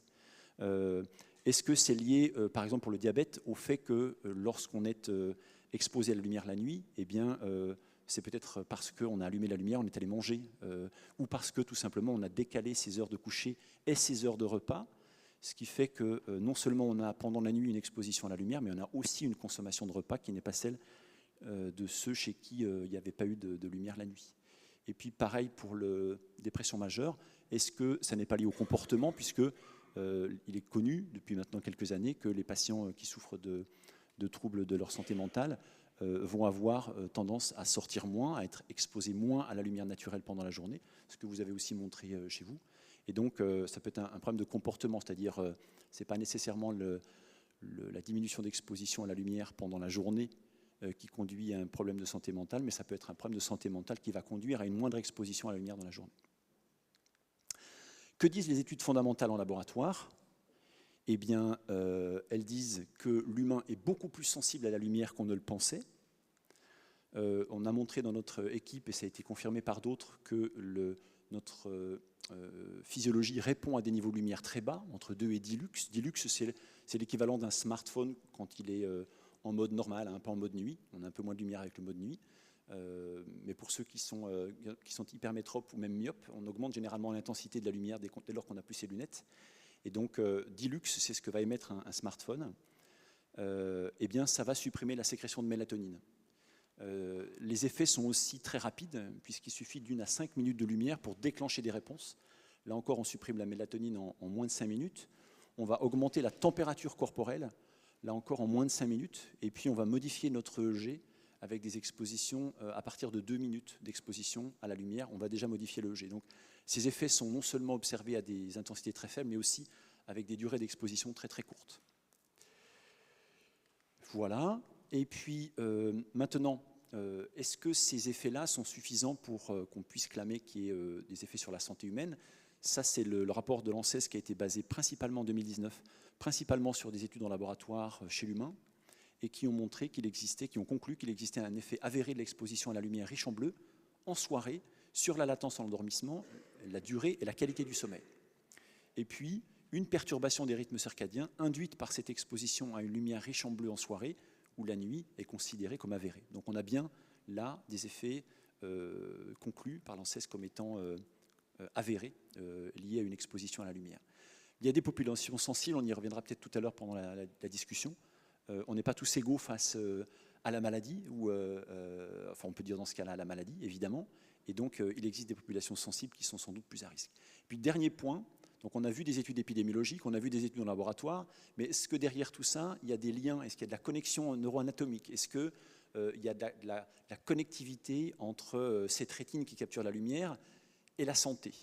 Eh bien, j'ai pensé que cette image pouvait être intéressante parce que ce qu'on a appris au cours des 20 dernières années maintenant, c'est qu'il existe un réseau, un circuit neuroanatomique entre l'œil et puis le cerveau et le reste de l'organisme. Et qu'est-ce que montre cette image? Eh bien, cette image, elle montre que, et comme l'a montré Julia tout à l'heure dans sa conférence, c'est que la lumière active la rétine et puis ça va synchroniser l'horloge circadienne. Et cette horloge circadienne, elle est connectée à un ensemble de structures qui font que la lumière, elle va, si on n'est pas exposé au bon moment, perturber la synchronisation de cette horloge et donc l'expression de ces rythmes, qui ne seront pas exprimés au bon moment. Ce qu'on a pu montrer aussi, ce qui a été montré par nos collègues en particulier chez l'animal, c'est que la lumière a des effets directs, indépendamment de l'horloge, par exemple sur l'hippocampe, le siège de la gestion de la peur, par exemple, ou de la mémoire. Ça va avoir des effets sur des structures impliquées dans l'éveil ou dans le sommeil. Et donc, ces effets-là, qui sont circadiens ou non circadiens, sont une voie qui relie directement la lumière au cerveau. Et puis, ça permet de considérer que l'environnement lumineux, eh bien, c'est un facteur environnemental majeur qui impacte massivement la physiologie humaine. Et j'ai rajouté pour le meilleur et pour le pire, parce qu'il faut se rappeler que la lumière est absolument indispensable pour synchroniser notre horloge biologique, mais c'est la journée, alors qu'elle est absolument détrimentale, comme on dit en français, délétère, lorsque cette lumière elle est perçue pendant la nuit. Donc là, c'est un problème de timing. Ce n'est pas la lumière en tant que telle qui est un problème, c'est le timing de l'exposition à la lumière. Alors, je vais peut-être passer ça pour en arriver directement à la conclusion. Voilà, parce qu'il me reste, je crois, 1 minute. Donc, est-ce qu'on peut conclure qu'il y a un effet de la lumière sur le sommeil? Alors, les études épidémiologiques, elles montrent des associations entre lumière et cancer, troubles cardiométaboliques, troubles psychiques, mortalité. Elles montrent que les données utilisées, et en particulier la mesure de la lumière qui a été quasiment absente de toutes les études épidémiologiques jusqu'à maintenant, eh bien, ne sont pas capables de nous dire à quelle lumière sont réellement exposés les participants. Est-ce qu'on parle de la lumière urbaine quand on est dans la ville? Est-ce qu'on parle de la lumière à la maison? Est-ce qu'on parle des écrans? Ça, on ne peut pas dire. Et puis ces études, elles montrent aussi qu'il pourrait exister un lien entre les effets sanitaires et le bruit, pas uniquement la lumière, bien sûr, la pollution atmosphérique et l'urbanisation. Donc on ne sait pas très bien encore qui est responsable des effets et quelle est la contribution de chacune de ces expositions environnementales. Est-ce que c'est la lumière ou est-ce qu'il y a d'autres facteurs explicatifs? Et puis, pour ces études les plus récentes, eh bien, les facteurs comportementaux individuels ne peuvent pas être exclus. Et donc, il peut y avoir un lien entre le comportement individuel et ces impacts sanitaires. Les études fondamentales, eh bien, qu'est-ce qu'elles montrent? Des effets incontestables de la lumière sur le sommeil et la physiologie, à partir d'intensité très faible et de durée courte. Les voies neuroanatomiques qui expliquent ces effets-là eh bien, sont bien connues, mais ces études en laboratoire ne permettent pas d'inférer qu'il existe des effets à long terme. On peut avoir un effet massif lorsqu'on est exposé à la lumière pendant la nuit, mais si on répète cette exposition tous les jours pendant 10 ans, est-ce que ces effets sont toujours là? On n'en sait rien. Et donc, c'est grâce à l'association entre ces études épidémiologiques et ces études fondamentales qu'on peut dire que globalement, les résultats récents renforcent la conclusion de l'ANSES qu'il existe des effets avérés de la lumière sur le sommeil, mais, ça sera peut-être l'objet de la discussion maintenant, il faut considérer qu'il existe des facteurs individuels, l'âge, le sexe, par exemple, et qu'il existe vraisemblablement des effets des multipollutions. Quand on est exposé au bruit, est-ce que la présence de la lumière sera plus problématique ou l'inverse? Et donc, voilà ce que je voulais vous dire aujourd'hui. Merci de votre attention.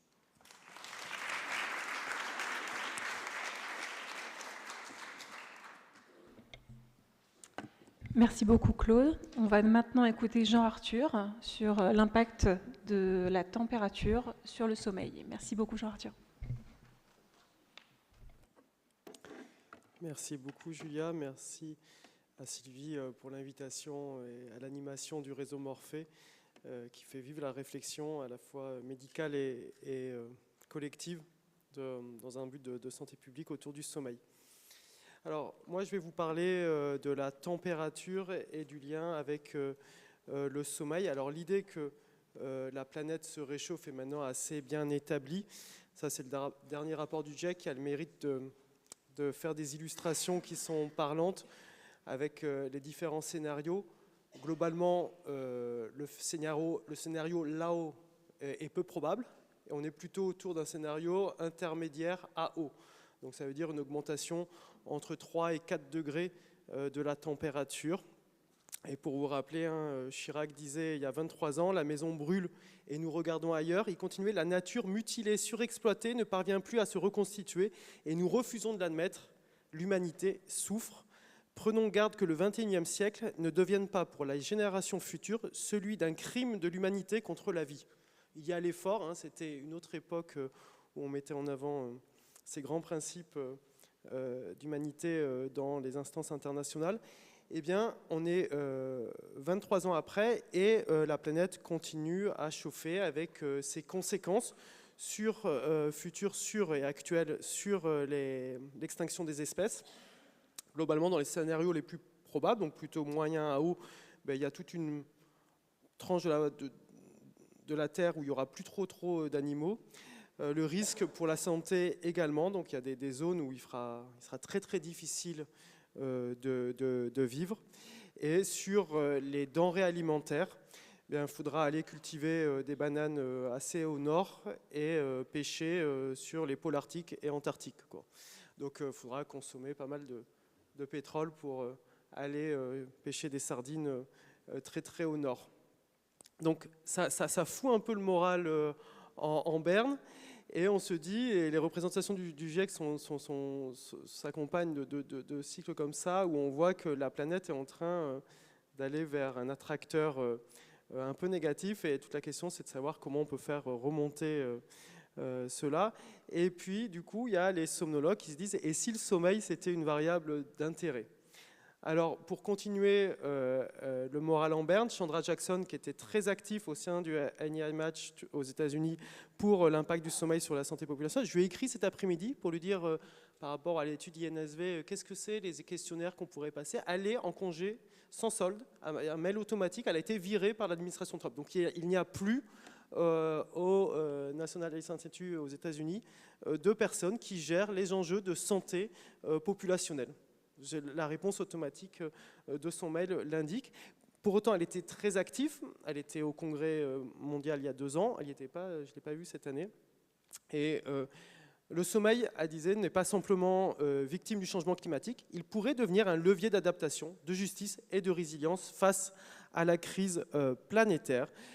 Donc, elle prônait l'effet du sommeil comme une place centrale. Je l'ai encadré en rouge ici, dans les liens entre les changements climatiques et les impacts sur la santé mentale et physique. Alors bien sûr, quand on fait des représentations comme ça, elles sont, et je regarde Yves, elles sont fausses scientifiquement, mais en fait apportent du lobbying scientifique pour le sommeil, parce que le sommeil ne peut pas être le simple modulateur intermédiaire entre les variables environnementales et les variables de santé mentale et de santé populationnelle, mais à marque pour pouvoir porter un intérêt des communautés sur cela. Et donc j'ai mis, il y a 2 choses, le sommeil comme variable affectée et modulatrice. On va voir que l'idée que le sommeil soit une variable modulatrice qui a à être ciblée pour avoir des impacts sur la santé, en fait il y a extrêmement peu de preuves que quand on améliore le sommeil, on améliore la population. Et encore moins que quand on améliore l'exposition à la température, on améliore le sommeil et donc on améliore la santé globale. Ce qu'on sait par contre, c'est que on va voir le sommeil est affecté par la température. Mais le truc en rétropédalage pour pouvoir porter le fait qu'il faut faire des interventions, ça pour le moment on a zéro niveau de preuve. Mais c'est déjà important de faire la preuve entre le réchauffement climatique et les altérations du sommeil, parce que vous voyez sur cette revue systématique en 2018, c'était il n'y a pas si longtemps que ça, il y avait très peu d'études convaincantes sur l'impact de la température sur le sommeil. Ils ont retrouvé que 6. Alors, on va y revenir. Il y a l'étude séminale, enfin fondatrice de Obradovic en 2017. Mais en fait, en 2018, il y avait, à part celle-ci, très peu d'études. Et pour autant, là aussi, Sleep Medicine Review faisait un schéma un peu pour porter l'attention de la communauté sur l'impact du sommeil, en mettant encore ce sommeil comme central pour l'impact des changements climatiques sur la santé. Et quand on prend dans Sleep Medicine Review, j'ai mis juste les traductions un peu synthétiques, les points à venir, il disait il manque d'études, les travaux sont trop rares et il faut développer des méthodes et des études plus robustes pour faire le point entre le sommeil et la température. Alors, la première étude de grande ampleur, c'était celle qui était dans cette revue systématique de 2018. Je pense même que c'est l'étude qui a porté l'intérêt de faire une revue systématique un an après. C'est l'étude de Obradovic. J'ai vérifié maintenant, il est patron d'une start-up américaine, donc il n'est plus au MIT. Ça aussi, c'est l'évolution du temps. Mais à l'époque, il publiait dans Science la première étude à large échelle de l'impact de la température sur le sommeil rapporté. C'était sur un questionnaire, mais ce qui est intéressant dans cette étude, c'est que ça croise de grandes études nationales américaines sur la santé avec les données de température du National Center for Environmental Information, organisme pour lequel les fonds ont été coupés par Trump aussi. Ce que je vais vous montrer, c'est qu'en fait, l'ensemble des études que je vais vous montrer me semble de moins en moins possible à être réalisées. Parce que le National Center for Environmental Information, c'est l'institut dont on a coupé les fonds récemment aux États-Unis. Bon, à l'époque, en tout cas, ils arrivaient à croiser les études des grandes enquêtes nationales sur la santé, dont une question sur le sommeil, et les augmentations de température regardées. Donc en fait, ils regardaient la température exposée des sujets par rapport à la moyenne entre 81 et 2010. Donc quand on voit plus 2,5, ça veut dire qu'il y a une température de plus 2 degrés auquel est soumise la personne par rapport à la température moyenne. Et on voit que une augmentation, alors c'est toujours comme pour le bruit, on ne sait pas trop comment c'est calculé, enfin il y a toutes les formules, mais bon, plus 1 degré la nuit augmenterait de plus 3 les nuits d'insomnie par 100 personnes et par mois. Mais ce qui est intéressant, c'est que la température augmente le rapport subjectif de plainte de sommeil, mais c'est d'autant plus chez les gens à faible revenu. Alors faible revenu, c'est 50 000 € par an aux États-Unis, mais à faible revenu. Chez les sujets âgés, et d'autant plus dans la période estivale. Et c'est la première étude aussi à prendre les prédictions du GIEC qui sont réalisées avec des différents scénarios pour voir l'impact de la modélisation de cette augmentation de température sur les plaintes de sommeil. Et ils montrent comme ça que plus l'évolution de la température va être négative, enfin vers une température élevée, plus le nombre de nuits impactées sera très probablement importante. Et on peut regarder en 2100 quelles sont les régions des États-Unis où il sera le plus difficile de dormir du fait du réchauffement climatique. Donc c'était sur un questionnaire subjectif, et donc l'enjeu ça a été de faire les mêmes études avec des données quantifiées, et dans ces années-là arrive tout ce qui est objets connectés, et c'est là où on voit qu'il peut avoir un intérêt des objets connectés, non pas simplement dans une quantification de soi, une self-quantification personnelle et un empowerment individualiste, mais également pour de l'empowerment collectif. C'est-à-dire que les études qui sont autour du sommeil et de la température sont intéressantes parce que c'est là où on commence à prendre les objets connectés en agrégeant les données pour voir si ça ne peut pas faire émerger des collectifs qui sont le plus possiblement atteints par les problèmes de santé. Et ça, c'est un élément important parce que c'est transformer les objets numériques en objets collectif de décision politique. Et donc cette étude de Minor, elle est importante parce qu'elle vient chercher le lien entre sommeil et climat avec des objets connectés, un bracelet de Sony qui est plus commercialisé, mais 7 millions de nuits, 47 000 sujets dans un aspect planétaire à confronter aux données climatologiques. Et sur ces données donc, plus objectives, on montre la même chose. Donc on a les données quasiment d'actimétrie, avec la durée totale, l'endormissement, le réveil, et le nombre de nuits inférieur à 5 heures, 6 heures, 7 heures. Et l'augmentation de la température est associée donc objectivement à une quantité de sommeil diminuée. C'est plus la plainte rapportée, c'est objectivé. Et comme pour l'étude américaine sur les sommeils rapportés, les personnes avec un niveau social bas sont celles qui sont le plus impactées. Alors niveau social bas, mais avec un bracelet Sony, mais On considère que la diffusion est assez large de ce bracelet, mais malgré le fait qu'il y a peut-être un biais de sélection, c'était ceux avec un bracelet Sony, mais ils sont le plus impactés. Et également les sujets âgés et les femmes.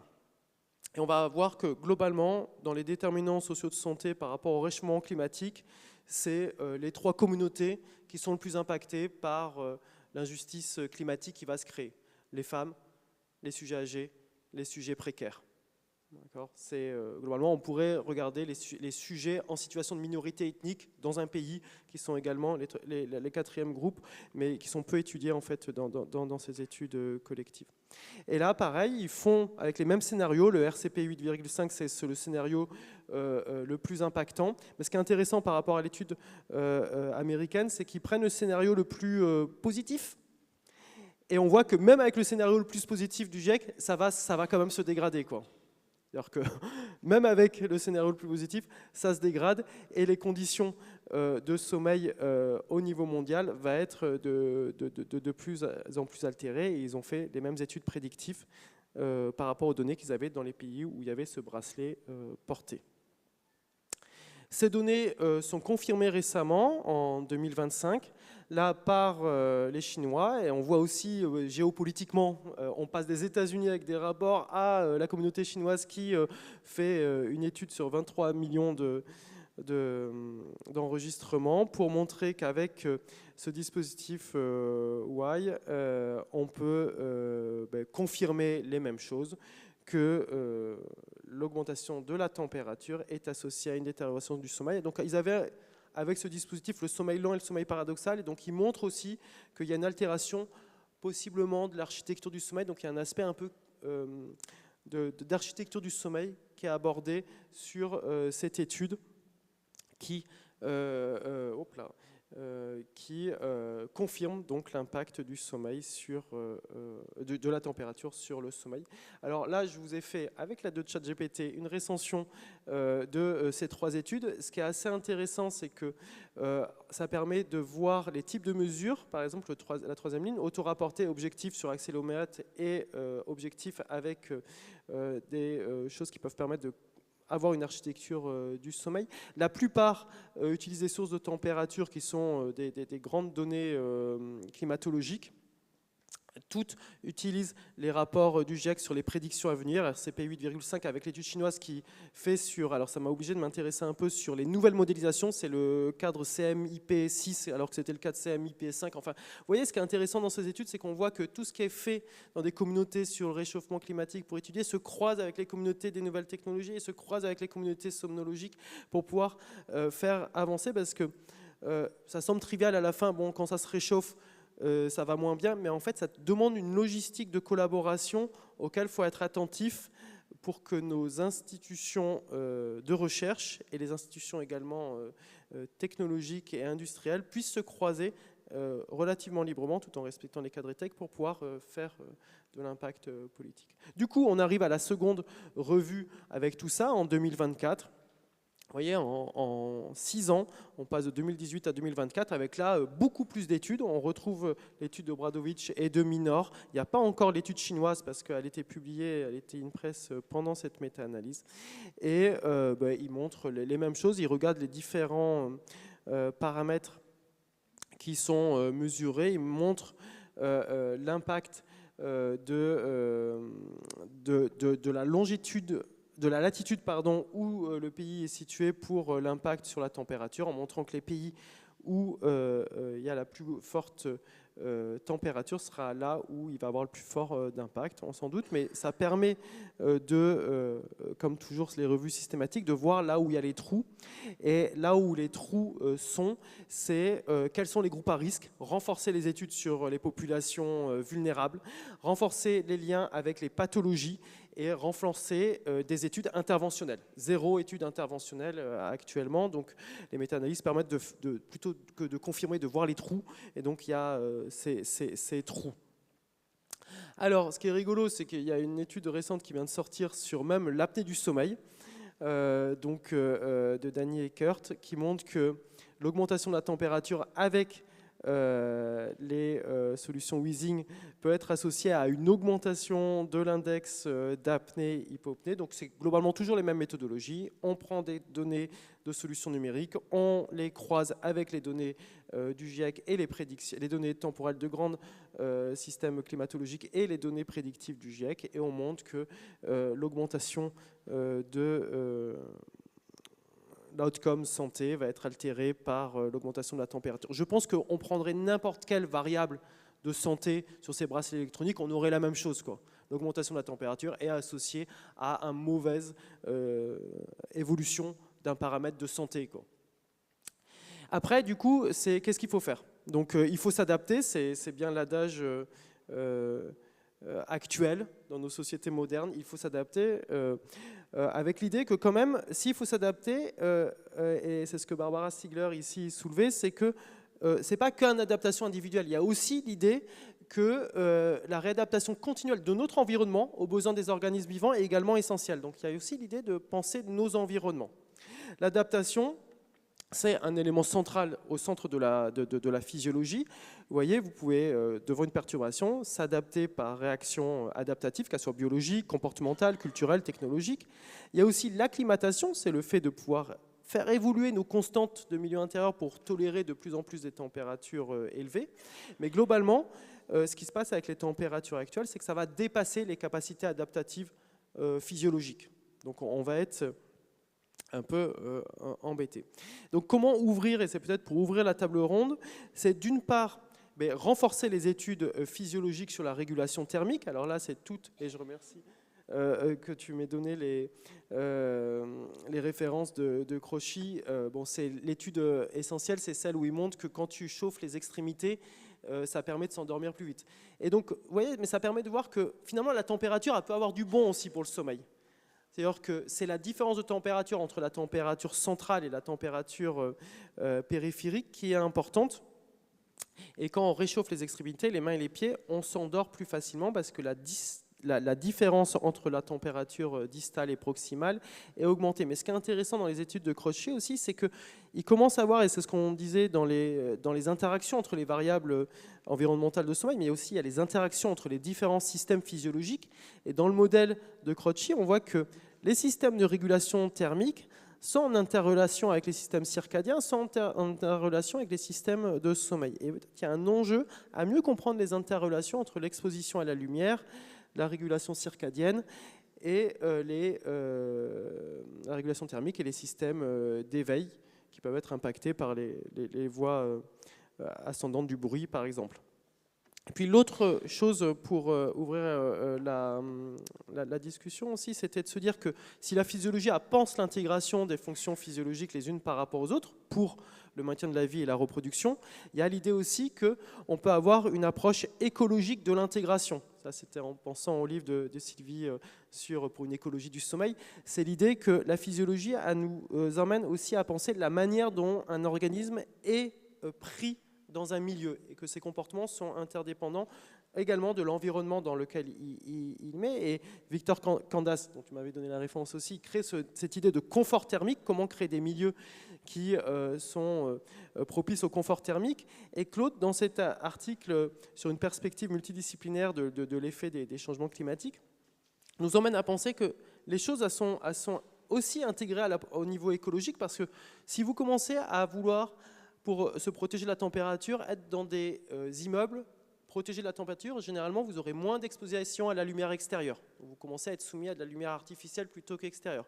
Vous commencez à décaler les rythmes de travail pour que les gens travaillent de manière fraîche. Nous, c'est commencé à l'hôpital. À partir de mai, le service d'odontologie qui n'est pas climatisé travaille de 7h à 11h.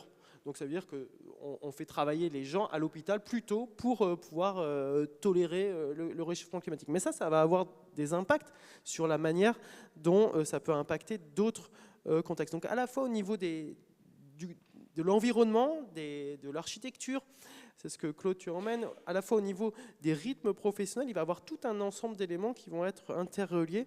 Et pour maintenir la santé du sommeil dans ces milieux, il va falloir avoir une approche intégrée.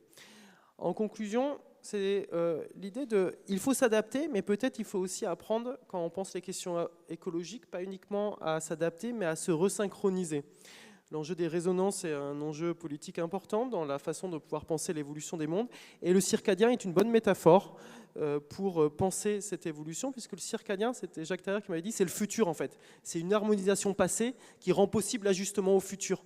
Donc comment on peut penser la remise en harmonisation, le réalignement de l'organisme avec ces rythmes environnementaux et avec l'évolution de notre planète. Et c'est peut-être ça qui est essentiel à essayer de penser, pas simplement penser une écologie du sommeil où on est dans une sorte d'opposition entre le vivant et son environnement, et créer une science des environnements, mais peut-être faire une mésologie du sommeil.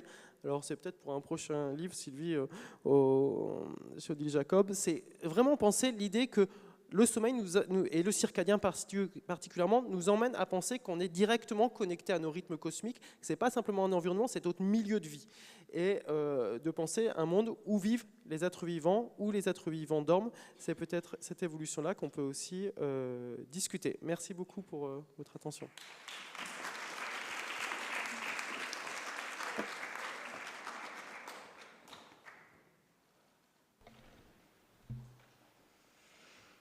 Merci Jean-Arthur. C'était un petit peu déprimant parce qu'on a l'impression que quand il y a une augmentation de la température, il faut travailler la nuit. Mais si on travaille la nuit, on va être plus exposé à la lumière et ça va bouleverser les rythmes. Et pourtant, il va falloir trouver des solutions. Alors peut-être pas au niveau individuel, mais plutôt au niveau sociétal, peut-être à ces deux niveaux. Il y a la question aussi du bruit. Est-ce que déjà, vous avez des questions sur ces trois thématiques dans le public ? Oui, je voudrais rebondir sur l'exposé de Jean-Arthur Micolo. Il y a un bouquin qui est sorti déjà quelque temps, qui est Paris en 2050, par un architecte, et qui nous montre l'aspect bien difficile auquel on va être confronté, et où tous les problèmes d'architecture, d'urbanisation sont abordés. Mais je voudrais surtout revenir sur le problème du bruit qui m'intéresse beaucoup. On disait classiquement que le bruit altérait le sommeil entre 40 et 90 décibels, vu qu'on tranche à 55 maintenant au niveau de l'OMS. Et puis dire qu'on est on a beaucoup de demandes dans les collectivités territoriales, pas toutes avec les aéroports, parce qu'on n'en a pas tous, mais surtout avec les travaux urbains qui sont réalisés et qui, évidemment, vous avez dit le marteau-piqueur, c'est 100 décibels, et on raisonne souvent en santé environnementale en effet cocktail entre le bruit qu'on peut mesurer avec, c'est sûr, des capteurs, mais aussi d'autres facteurs comme les gens âgés qui sont autour, etc. Et signaler que le maire est relativement responsable dans une collectivité territoriale, il faut le savoir, c'est dans le code des collectivités, du bien-être de ses administrés, et que il faut éventuellement, dans les comités de quartier, étudier ce sujet un peu avant, qui est générateur effectivement de gènes, de pathologies, de troubles du sommeil. Voilà quelques points que je voulais évoquer. Merci beaucoup. Vous avez une réponse, des idées ? Déjà, en fait, on peut constater effectivement qu'il y a beaucoup de bruit dû aux travaux. Je crois qu'à Paris, vous avez beaucoup été exposé au bruit des chantiers avec les chantiers pour le Grand Paris Express. Bruit Paris a effectivement réalisé des mesures. Je pense qu'il y a eu beaucoup de pédagogie autour de ces chantiers-là, ce qui est malheureusement pas toujours le cas. Et par contre, dans la littérature scientifique, il n'y a quasiment rien, à part quelques études dans les pays asiatiques, sur ces sources de bruit. Après, je suis d'accord avec vous que les pouvoirs publics devraient peut-être mettre des choses en place, mais je vous ai montré tout à l'heure que le bruit était la deuxième nuisance environnementale qui causait le plus de dommages derrière la pollution de l'air. Et on peut tous constater qu'il y a quand même des choses qui sont faites pour la pollution de l'air, mais pour le bruit, il y a plein de rapports qui disent qu'il faudrait faire ci, qu'il faudrait faire ça. Et en fait, on se rend compte que tout ça n'a jamais été mis en place ou très peu. Et donc, il faudrait peut-être commencer par mettre en place ce qui a été dit dans certains rapports avant de se dire qu'est-ce qu'on peut faire d'autre.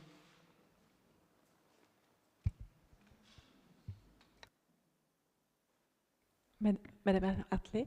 Je veux juste revenir sur le bruit, en fait. Désolée, on vous tanne sur le bruit, mais et on fait les études justement sonores dans notre laboratoire de sommeil. J'ai rendu compte que en fait, les mesures de bruit qui sont proposées sont très importantes. Parce que pour nous, en fait, c'est les bruits subits, les bruits brusques qui sont plutôt propices à éveiller nos patients en pleine nuit, tandis que les bruits sont très souvent présentés comme à quelque chose de moyenné sur une période de temps, qui en fait n'est pas du tout une mesure sonore qui est utile pour nous. C'est très bien d'avoir 30 Hz sur la nuit entière, mais si c'est les bruits qui sont subits et surtout de certains spectres de bruit, c'est plutôt problématique. Je ne sais pas quelle est votre expérience. Alors, je ne suis pas acousticienne et je connais beaucoup moins bien les bruits impulsionnels que les bruits continus, mais cette problématique, je vous en ai parlé dans ma présentation, dans les études épidémiologiques, même pour le bruit des transports, ce sont les indicateurs énergétiques, donc du type LDEN, qui sont utilisés parce que ce sont les indicateurs utilisés dans la réglementation. Et en fait, c'est un peu le serpent qui se mord la queue. C'est en fait, on veut utiliser ceux-là parce qu'ils sont dans la réglementation et puis parce que les collègues utilisent ceux-là, donc on veut pouvoir comparer nos résultats aux leurs. Mais c'est vrai que, notamment à proximité des aéroports, parce que c'est ces études-là que je connais les mieux, les riverains nous disent « mais non, nous, ces indicateurs énergétiques, on n'en veut pas parce qu'ils représentent mal ce qu'on ressent ». Quand on prend les aéroports, par exemple, je vais vous prendre Roissy, les pistes, elles sont exposées est-ouest, les avions, ils décollent face au vent, et donc un habitant qui va habiter à l'est, il sera exposé à des forts niveaux pendant 40% du temps et à des plus faibles niveaux pendant 60% du temps. Et avec ces indicateurs moyens, en fait, il se retrouve avec des LDEN qui sont faibles et il va dire mais c'est pas du tout représentatif ni de ma gêne ni de mes perturbations du sommeil quand les avions me survolent. Et c'est vrai que nous, épidémiologistes, on demande aux acousticiens, c'est proposez-nous d'autres indicateurs. Alors, il y a des avancées avec ces indicateurs événementiels, mais il faudrait arriver à davantage les estimer déjà, parce qu'on est obligé d'avoir des mesures pour le faire, mais peut-être qu'il y aurait d'autres choses qui pourraient être mieux corrélées, mieux représentatifs des effets sur la santé. Et là, il y a encore beaucoup de travail à se faire de ce point de vue-là.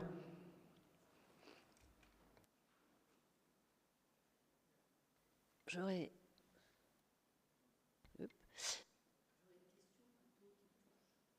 qui touche la lumière.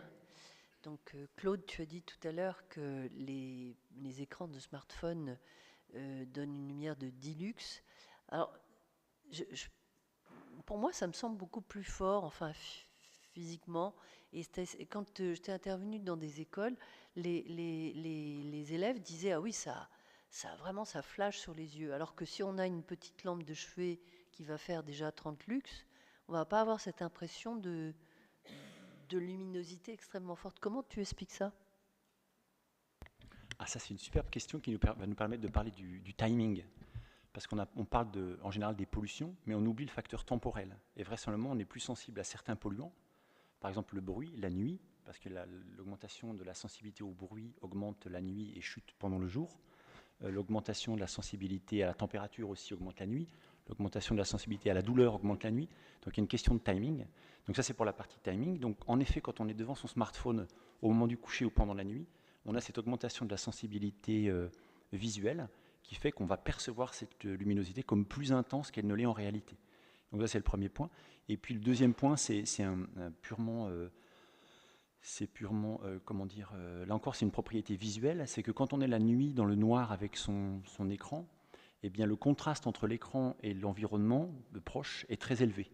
On a, on va dire, 0 lux à côté, et puis on a 10 lux là, et donc ce rapport, ce ratio, ce contraste fait que la perception est très intense, alors que si on avait 10 lux ici et 10 lux là, on aurait même presque du mal à lire l'écran. Mais alors, est-ce que ça change quelque chose sur le blocage de la mélatonine? C'est-à-dire, est-ce qu'il y a des études qui montrent qu'effectivement le contraste va extrêmement jouer et la dilution de la lumière, ou pas? Parce que j'ai pas trop d'idées là-dessus. Alors, les études n'ont pas montré que quand on change de contraste, on diminue l'impact. C'est le nombre de photons qui compte dans les 180 degrés du champ visuel. Donc, si le nombre de photons est le même, il y aura le même impact. Mais en effet, et on s'attend à ce que ce soit d'ailleurs l'inverse, si on a un écran de Dilux entouré de noir, on aura moins d'effet que si on a un écran de Dilux entouré de Dilux dans la chambre, parce que le nombre de photons global sera plus faible. Donc il faut regarder son portable avec la lumière allumée, c'est ça? Non, parce qu'il y aura plus d'effets globalement. Mais la question de contraste fait qu'il vaut mieux diminuer la luminosité de l'écran. Oui. Qu'est-ce que vous pensez de l'utilisation entre guillemets des bruits contre le bruit, dans le sens utiliser des bruits blancs pour dormir, pour justement éviter d'entendre les avions qui décollent et après il n'y a plus rien. Qu'est-ce que vous pensez de ça, de l'utilisation des bruits blancs? Alors, je suis désolée, je ne peux pas répondre à votre question parce que, comme je vous l'ai dit, je ne suis pas acousticienne et je n'ai jamais lu d'études sur le sujet, donc je ne peux pas vous répondre, désolée. Si je peux me permettre, il y avait Alain Musée, que tu connais hein, forcément, Alain Musée dans les années 80-90, s'était intéressé à cette question-là et il avait fait dormir des gens dans des conditions où il y avait du bruit blanc, pas de bruit blanc, et de temps en temps un flash, alors je ne m'appelle pas un flash, mais un pulse de bruit. Et il avait observé que c'est un petit peu ce que tu disais tout à l'heure, c'est-à-dire c'est quand on dépasse le seuil, c'est-à-dire quand il y a un bruit blanc ou un bruit dans la pièce, dans l'endroit dans lequel on se trouve, on peut s'y adapter, sauf si on dépasse un certain niveau, comme tu l'as dit, mais si on est en dessous de ce seuil, eh bien c'est ce qui va dépasser ce niveau qui sera perturbant, alors que si on n'a pas ce bruit-là, eh bien, le seuil sera plus bas, si vous voyez ce que je veux dire. Oui. Alors, moi, je me permets une question aussi sur la lumière. Ah, pardon, il y avait quelqu'un d'autre? Ah.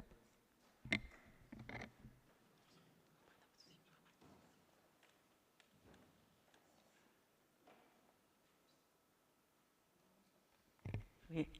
Excusez-moi du temps.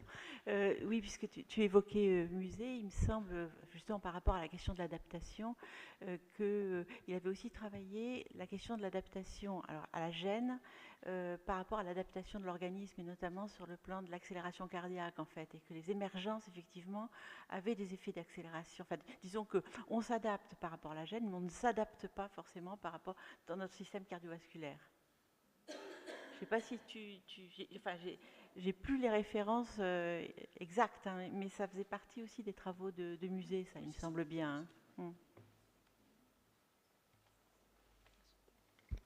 J'avais deux remarques. Une, c'était sur ces bruits blancs. Je ne pensais pas pareil, les antifréquences et les bruits blancs, parce qu'un bruit blanc, c'est continu pour qu'on oublie le bruit environnant, alors que les antifréquences, c'est pour que la déflexion de la membrane basilaire aille dans l'autre sens et finalement ne bouge pas.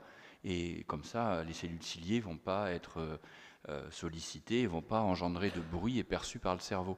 Donc je pense qu'il faut dissocier les deux, et je pense que ça pourrait être des pistes intéressantes de mettre des antifréquences, si tant est qu'on peut prédire la fréquence qui va être environnée. Et le deuxième point, c'était plutôt sur la synchronisation des rythmes circadiens entre l'horloge centrale et les horloges périphériques, parce que il y a un côté top-down du noyau suprachiasmatique, mais il y a tout le côté, parce que là on ne peut pas y faire grand-chose à part lumière et notamment, mais il y a tout le côté bottom-up qui est quand même de plus en plus étudié, et je pense que c'est des pistes au niveau prise en charge qui sont absolument pas considérées. Je vous rappelle que ça a été découvert, le côté neurotensine qui va synchroniser le foie, enfin qu'on connaît bien ça avec le cerveau. C'était via un aspirateur dans un centre de chronobiologie qui a fait que chaque fois il y avait une synchronisation qui se faisait. Il se demandait comment c'était possible, et en fait c'était le bruit environnement du gars qui venait passer l'aspirateur toujours à la même heure dans le même centre, et qui engendrait cette synchronisation entre les horloges périphériques et l'horloge centrale. Donc c'est quand même super intéressant, et ça passait par la neurotensine et les glucocorticoïdes. Donc je pense qu'il y a tout un champ qui est sous-estimé sur le plan évaluation, parce qu'on ne sait pas le faire, à part des prélèvements, biopsies, c'est compliqué avec les fibroblastes, il faut les mettre en culture, mais je pense que c'est des perspectives qui me semblent intéressantes. Je ne sais pas ce que vous en pensez. Et le dernier point, c'était pour Jean-Arthur. Pour la température, c'est très température externe, Mais est-ce que ça va changer vraiment le dipping de la température de notre rythme circadien ou est-ce que tout va être shifté vers le haut et on va garder notre rythme circadien d'une amplitude de 0,5, 1 degré, ou alors c'est pas si sûr que ça, et si on enlève le dipping, on enlève le système circadien, et ça va être plus compliqué pour le côté health, justement, santé globale, quoi. Je sais pas ce que vous en pensez. Pour le lien périphérie-cerveau, évidemment, il y a encore beaucoup à faire. On ignore en fait encore virtuellement tout des mécanismes de communication entre la périphérie et le cerveau. Les premières études qui s'étaient intéressées, c'était chez l'aveugle. L'aveugle qui, on sait, a une période endogène qui semble être un peu plus longue que celle des sujets voyants qu'on met en laboratoire et chez qui on mesure la période endogène. Et donc à l'époque, les gens disaient c'est parce que la rétine doit avoir une horloge et que l'horloge de la rétine, elle est un petit peu en libre cours, comme celle du cerveau, mais comme elle ne communique plus, ça permet l'allongement de la période du cerveau. En fait, on n'en sait toujours rien 20 ans après cette première étude. Et puis pareil pour toutes les autres horloges périphériques. On a longtemps pensé que c'était, comme tu dis, l'horloge maîtresse qui va permettre de synchroniser ces horloges entre elles et avec l'environnement. Mais il y a quelques évidences, pas nombreuses, quelques évidences qui laissent penser que ça passe aussi, ça communique dans l'autre sens. Mais là, il y a à la fois un problème de financement de cette recherche-là qui n'a pas visiblement encore, j'allais dire, excité les financeurs. Et puis un problème pratique. C'est très compliqué, c'est très coûteux encore à faire. Mais il y a du travail. Il y a du travail. Oui, pour ta question, alors en lisant les articles, en fait, au départ, je me disais, mais les gens qui vivent dans un milieu où il fait 30 degrés et les gens qui vivent dans un milieu à 20 degrés, en fait, à chaque fois, ils prennent la différence. Donc, c'est l'augmentation de la température qui a un impact. Et ce que je ne sais pas, c'est si on a étudié les ranges d'acclimatement possibles. Et c'est un truc qu'on ne voit plus trop. Tu vois, le jardin d'acclimatation, c'était de se dire, les plantes qui vivent sous 40 degrés, on les emmène progressivement à Paris, et puis au bout d'un moment, pouf, on change toutes les variables de constance du milieu intérieur des plantes et elles finissent par pouvoir survivre. Et on ne sait pas, je pense, en fait, j'ai pas vu d'études qui évaluent à quel point l'être humain peut, sur son sommeil et au niveau du réchauffement climatique, créer une acclimatation pour pouvoir continuer à avoir une température qui baisse la nuit. En tout cas, toutes ces études, c'est le fait que c'était des individus qui étaient dans une moyenne de température et qui sont exposés à une augmentation de température, quel que soit le niveau de base, même si on montre que, bien sûr, les endroits où il fait le plus chaud, c'est là où ça a le plus d'impact, mais les endroits où il fait moins chaud, l'augmentation a quand même un impact. Mais ça pose la question de nos ranges d'adaptation et la manière dont ces ranges peuvent évoluer de manière dans la durée quand l'environnement change dans la durée, quoi. Et ça, je ne sais pas. Ça, il faudrait regarder plus précisément. Ouais, je ne sais pas. Mais Croci, c'est ça. Et on a l'impression que c'est des études qui se sont pas trop continuées après au regard du réchauffement climatique. Et c'est pour ça que je finissais la présentation avec un appel à de nouvelles études de physiologie là-dedans, parce qu'on a l'impression que les années 80, 90, 2000... Là, ça commence à diminuer, étudier beaucoup ça en laboratoire, la physiologie du lien entre régulation thermique et circadien. Et puis, il y a une espèce de baisse d'intérêt pour ça. En tout cas, c'est beaucoup moins étudié, quoi. Une question pour Jean-Arthur, c'est possible. Je crois qu'en effet, la remarque que tu faisais sur l'acclimatation est tout à fait justifiée, et je pense qu'on va avoir des données justement grâce aux objets connectés, puisqu'on va pouvoir avoir une évaluation longitudinale avec l'évolution de température. Mais je voulais t'interroger sur le rôle relatif que tu peux attribuer à ces variations de température sur l'effet sur le sommeil, qui est majeur. Manifestement, on voit qu'il va y avoir des modifications, non seulement de notre temps de sommeil, mais de la qualité du sommeil, sa variabilité aussi. Quel est, à ton avis, le rôle relatif de la température extérieure, changement de température extérieure, sur l'effet comportemental? Alors, on a vu en effet une modification de nos horaires de travail, une modification de notre mode de vie, par rapport aux modifications de température dans la chambre. Parce qu'en fait, toutes ces études n'ont pas du tout de données sur ce qui se passe dans la chambre, c'est des données extérieures.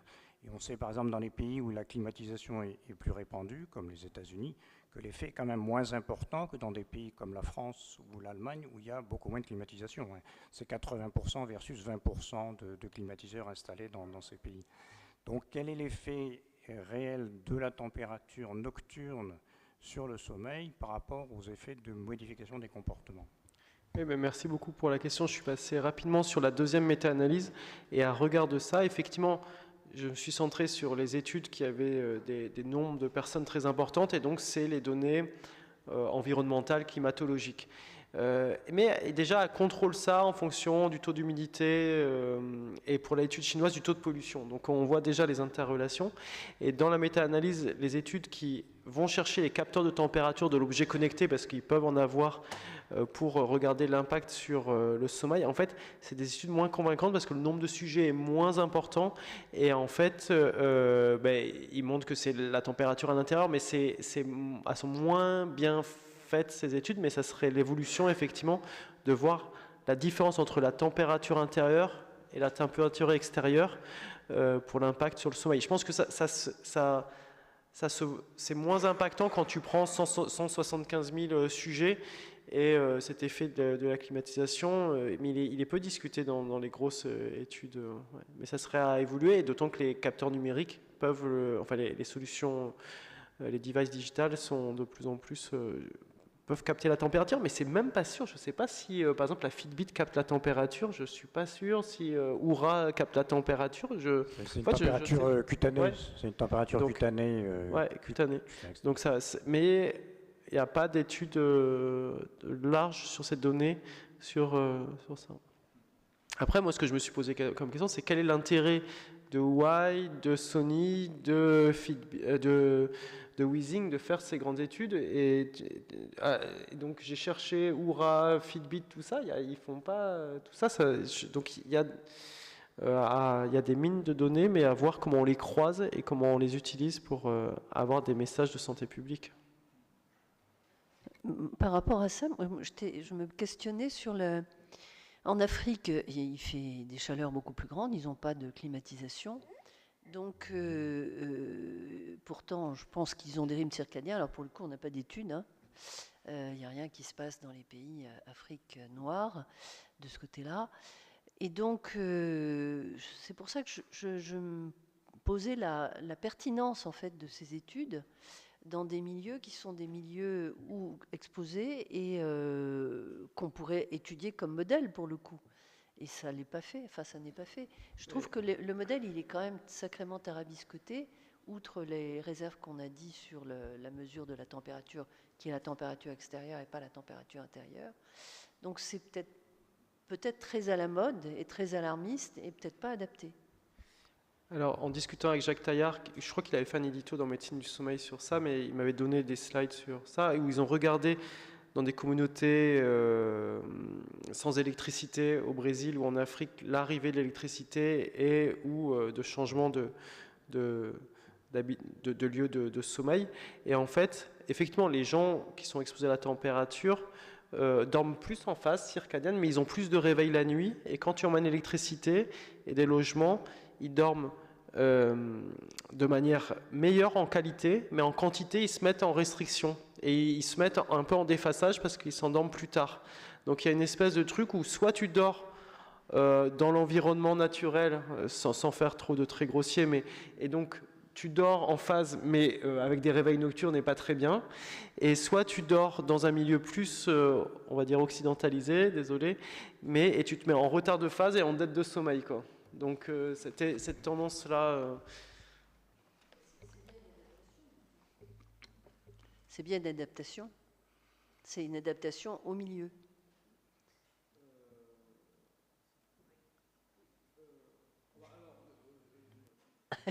Ça marche pas. C'est une adaptation. Non, mais l'organisme, il s'adapte toujours. Mais là, par rapport à l'électricité, le message, en tout cas en discutant avec Jacques, qui était plus derrière, que je partage, c'est l'électricité. C'est quand même une très forte contrainte qui a été sur notre sommeil depuis l'apparition au 19e siècle de l'électricité, du fait qu'on n'arrête pas de travailler quand maintenant il faisait nuit. Avant, les apprentis, ils arrêtaient de travailler, tu vois, quand le soleil se couchait, quoi. Donc, l'électricité a eu un impact très fort sur notre horloge biologique et nos rythmes circadiens. Et actuellement, sur le réchauffement climatique, dans ton article, tu dis aussi que l'électricité, c'est ça qui va avoir un impact par rapport à la climatisation, à l'usage de l'électricité dans les bâtiments pour faire face au réchauffement climatique. Donc il y a un truc autour de l'électricité à voir et son impact sur notre sommeil.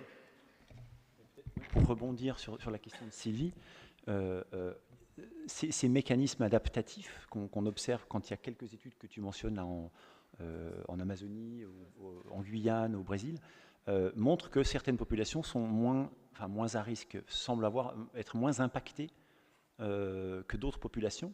Et ça rappelle toutes ces études qui avaient été faites au début. Pourquoi est-ce qu'on a plus de dépression saisonnière, tu te souviens, il y a une vingtaine, trentaine d'années, dans le nord, dans les populations nordiques en Europe que dans les populations proches de l'équateur. Et on avait montré qu'il y avait une sorte de relation aux États-Unis entre le sud des États-Unis et le nord des États-Unis, relation linéaire. À chaque fois qu'on augmente d'1 degré, on augmente la prévalence de la dépression saisonnière. Mais au-dessus et en dessous, ça ne bouge pas. Comme s'il y avait des phénomènes de protection, peut-être génétiques, en tout cas qu'on n'arrive pas, qu'on ne prend pas en compte, en tout cas quand on a ces recommandations, parce que ces recommandations, souvent, elles émanent d'études qui ont été menées dans des pays qui ne sont pas ceux-là, dans des pays généralement industrialisés, une toute petite marge de latitude dans le monde. Oui.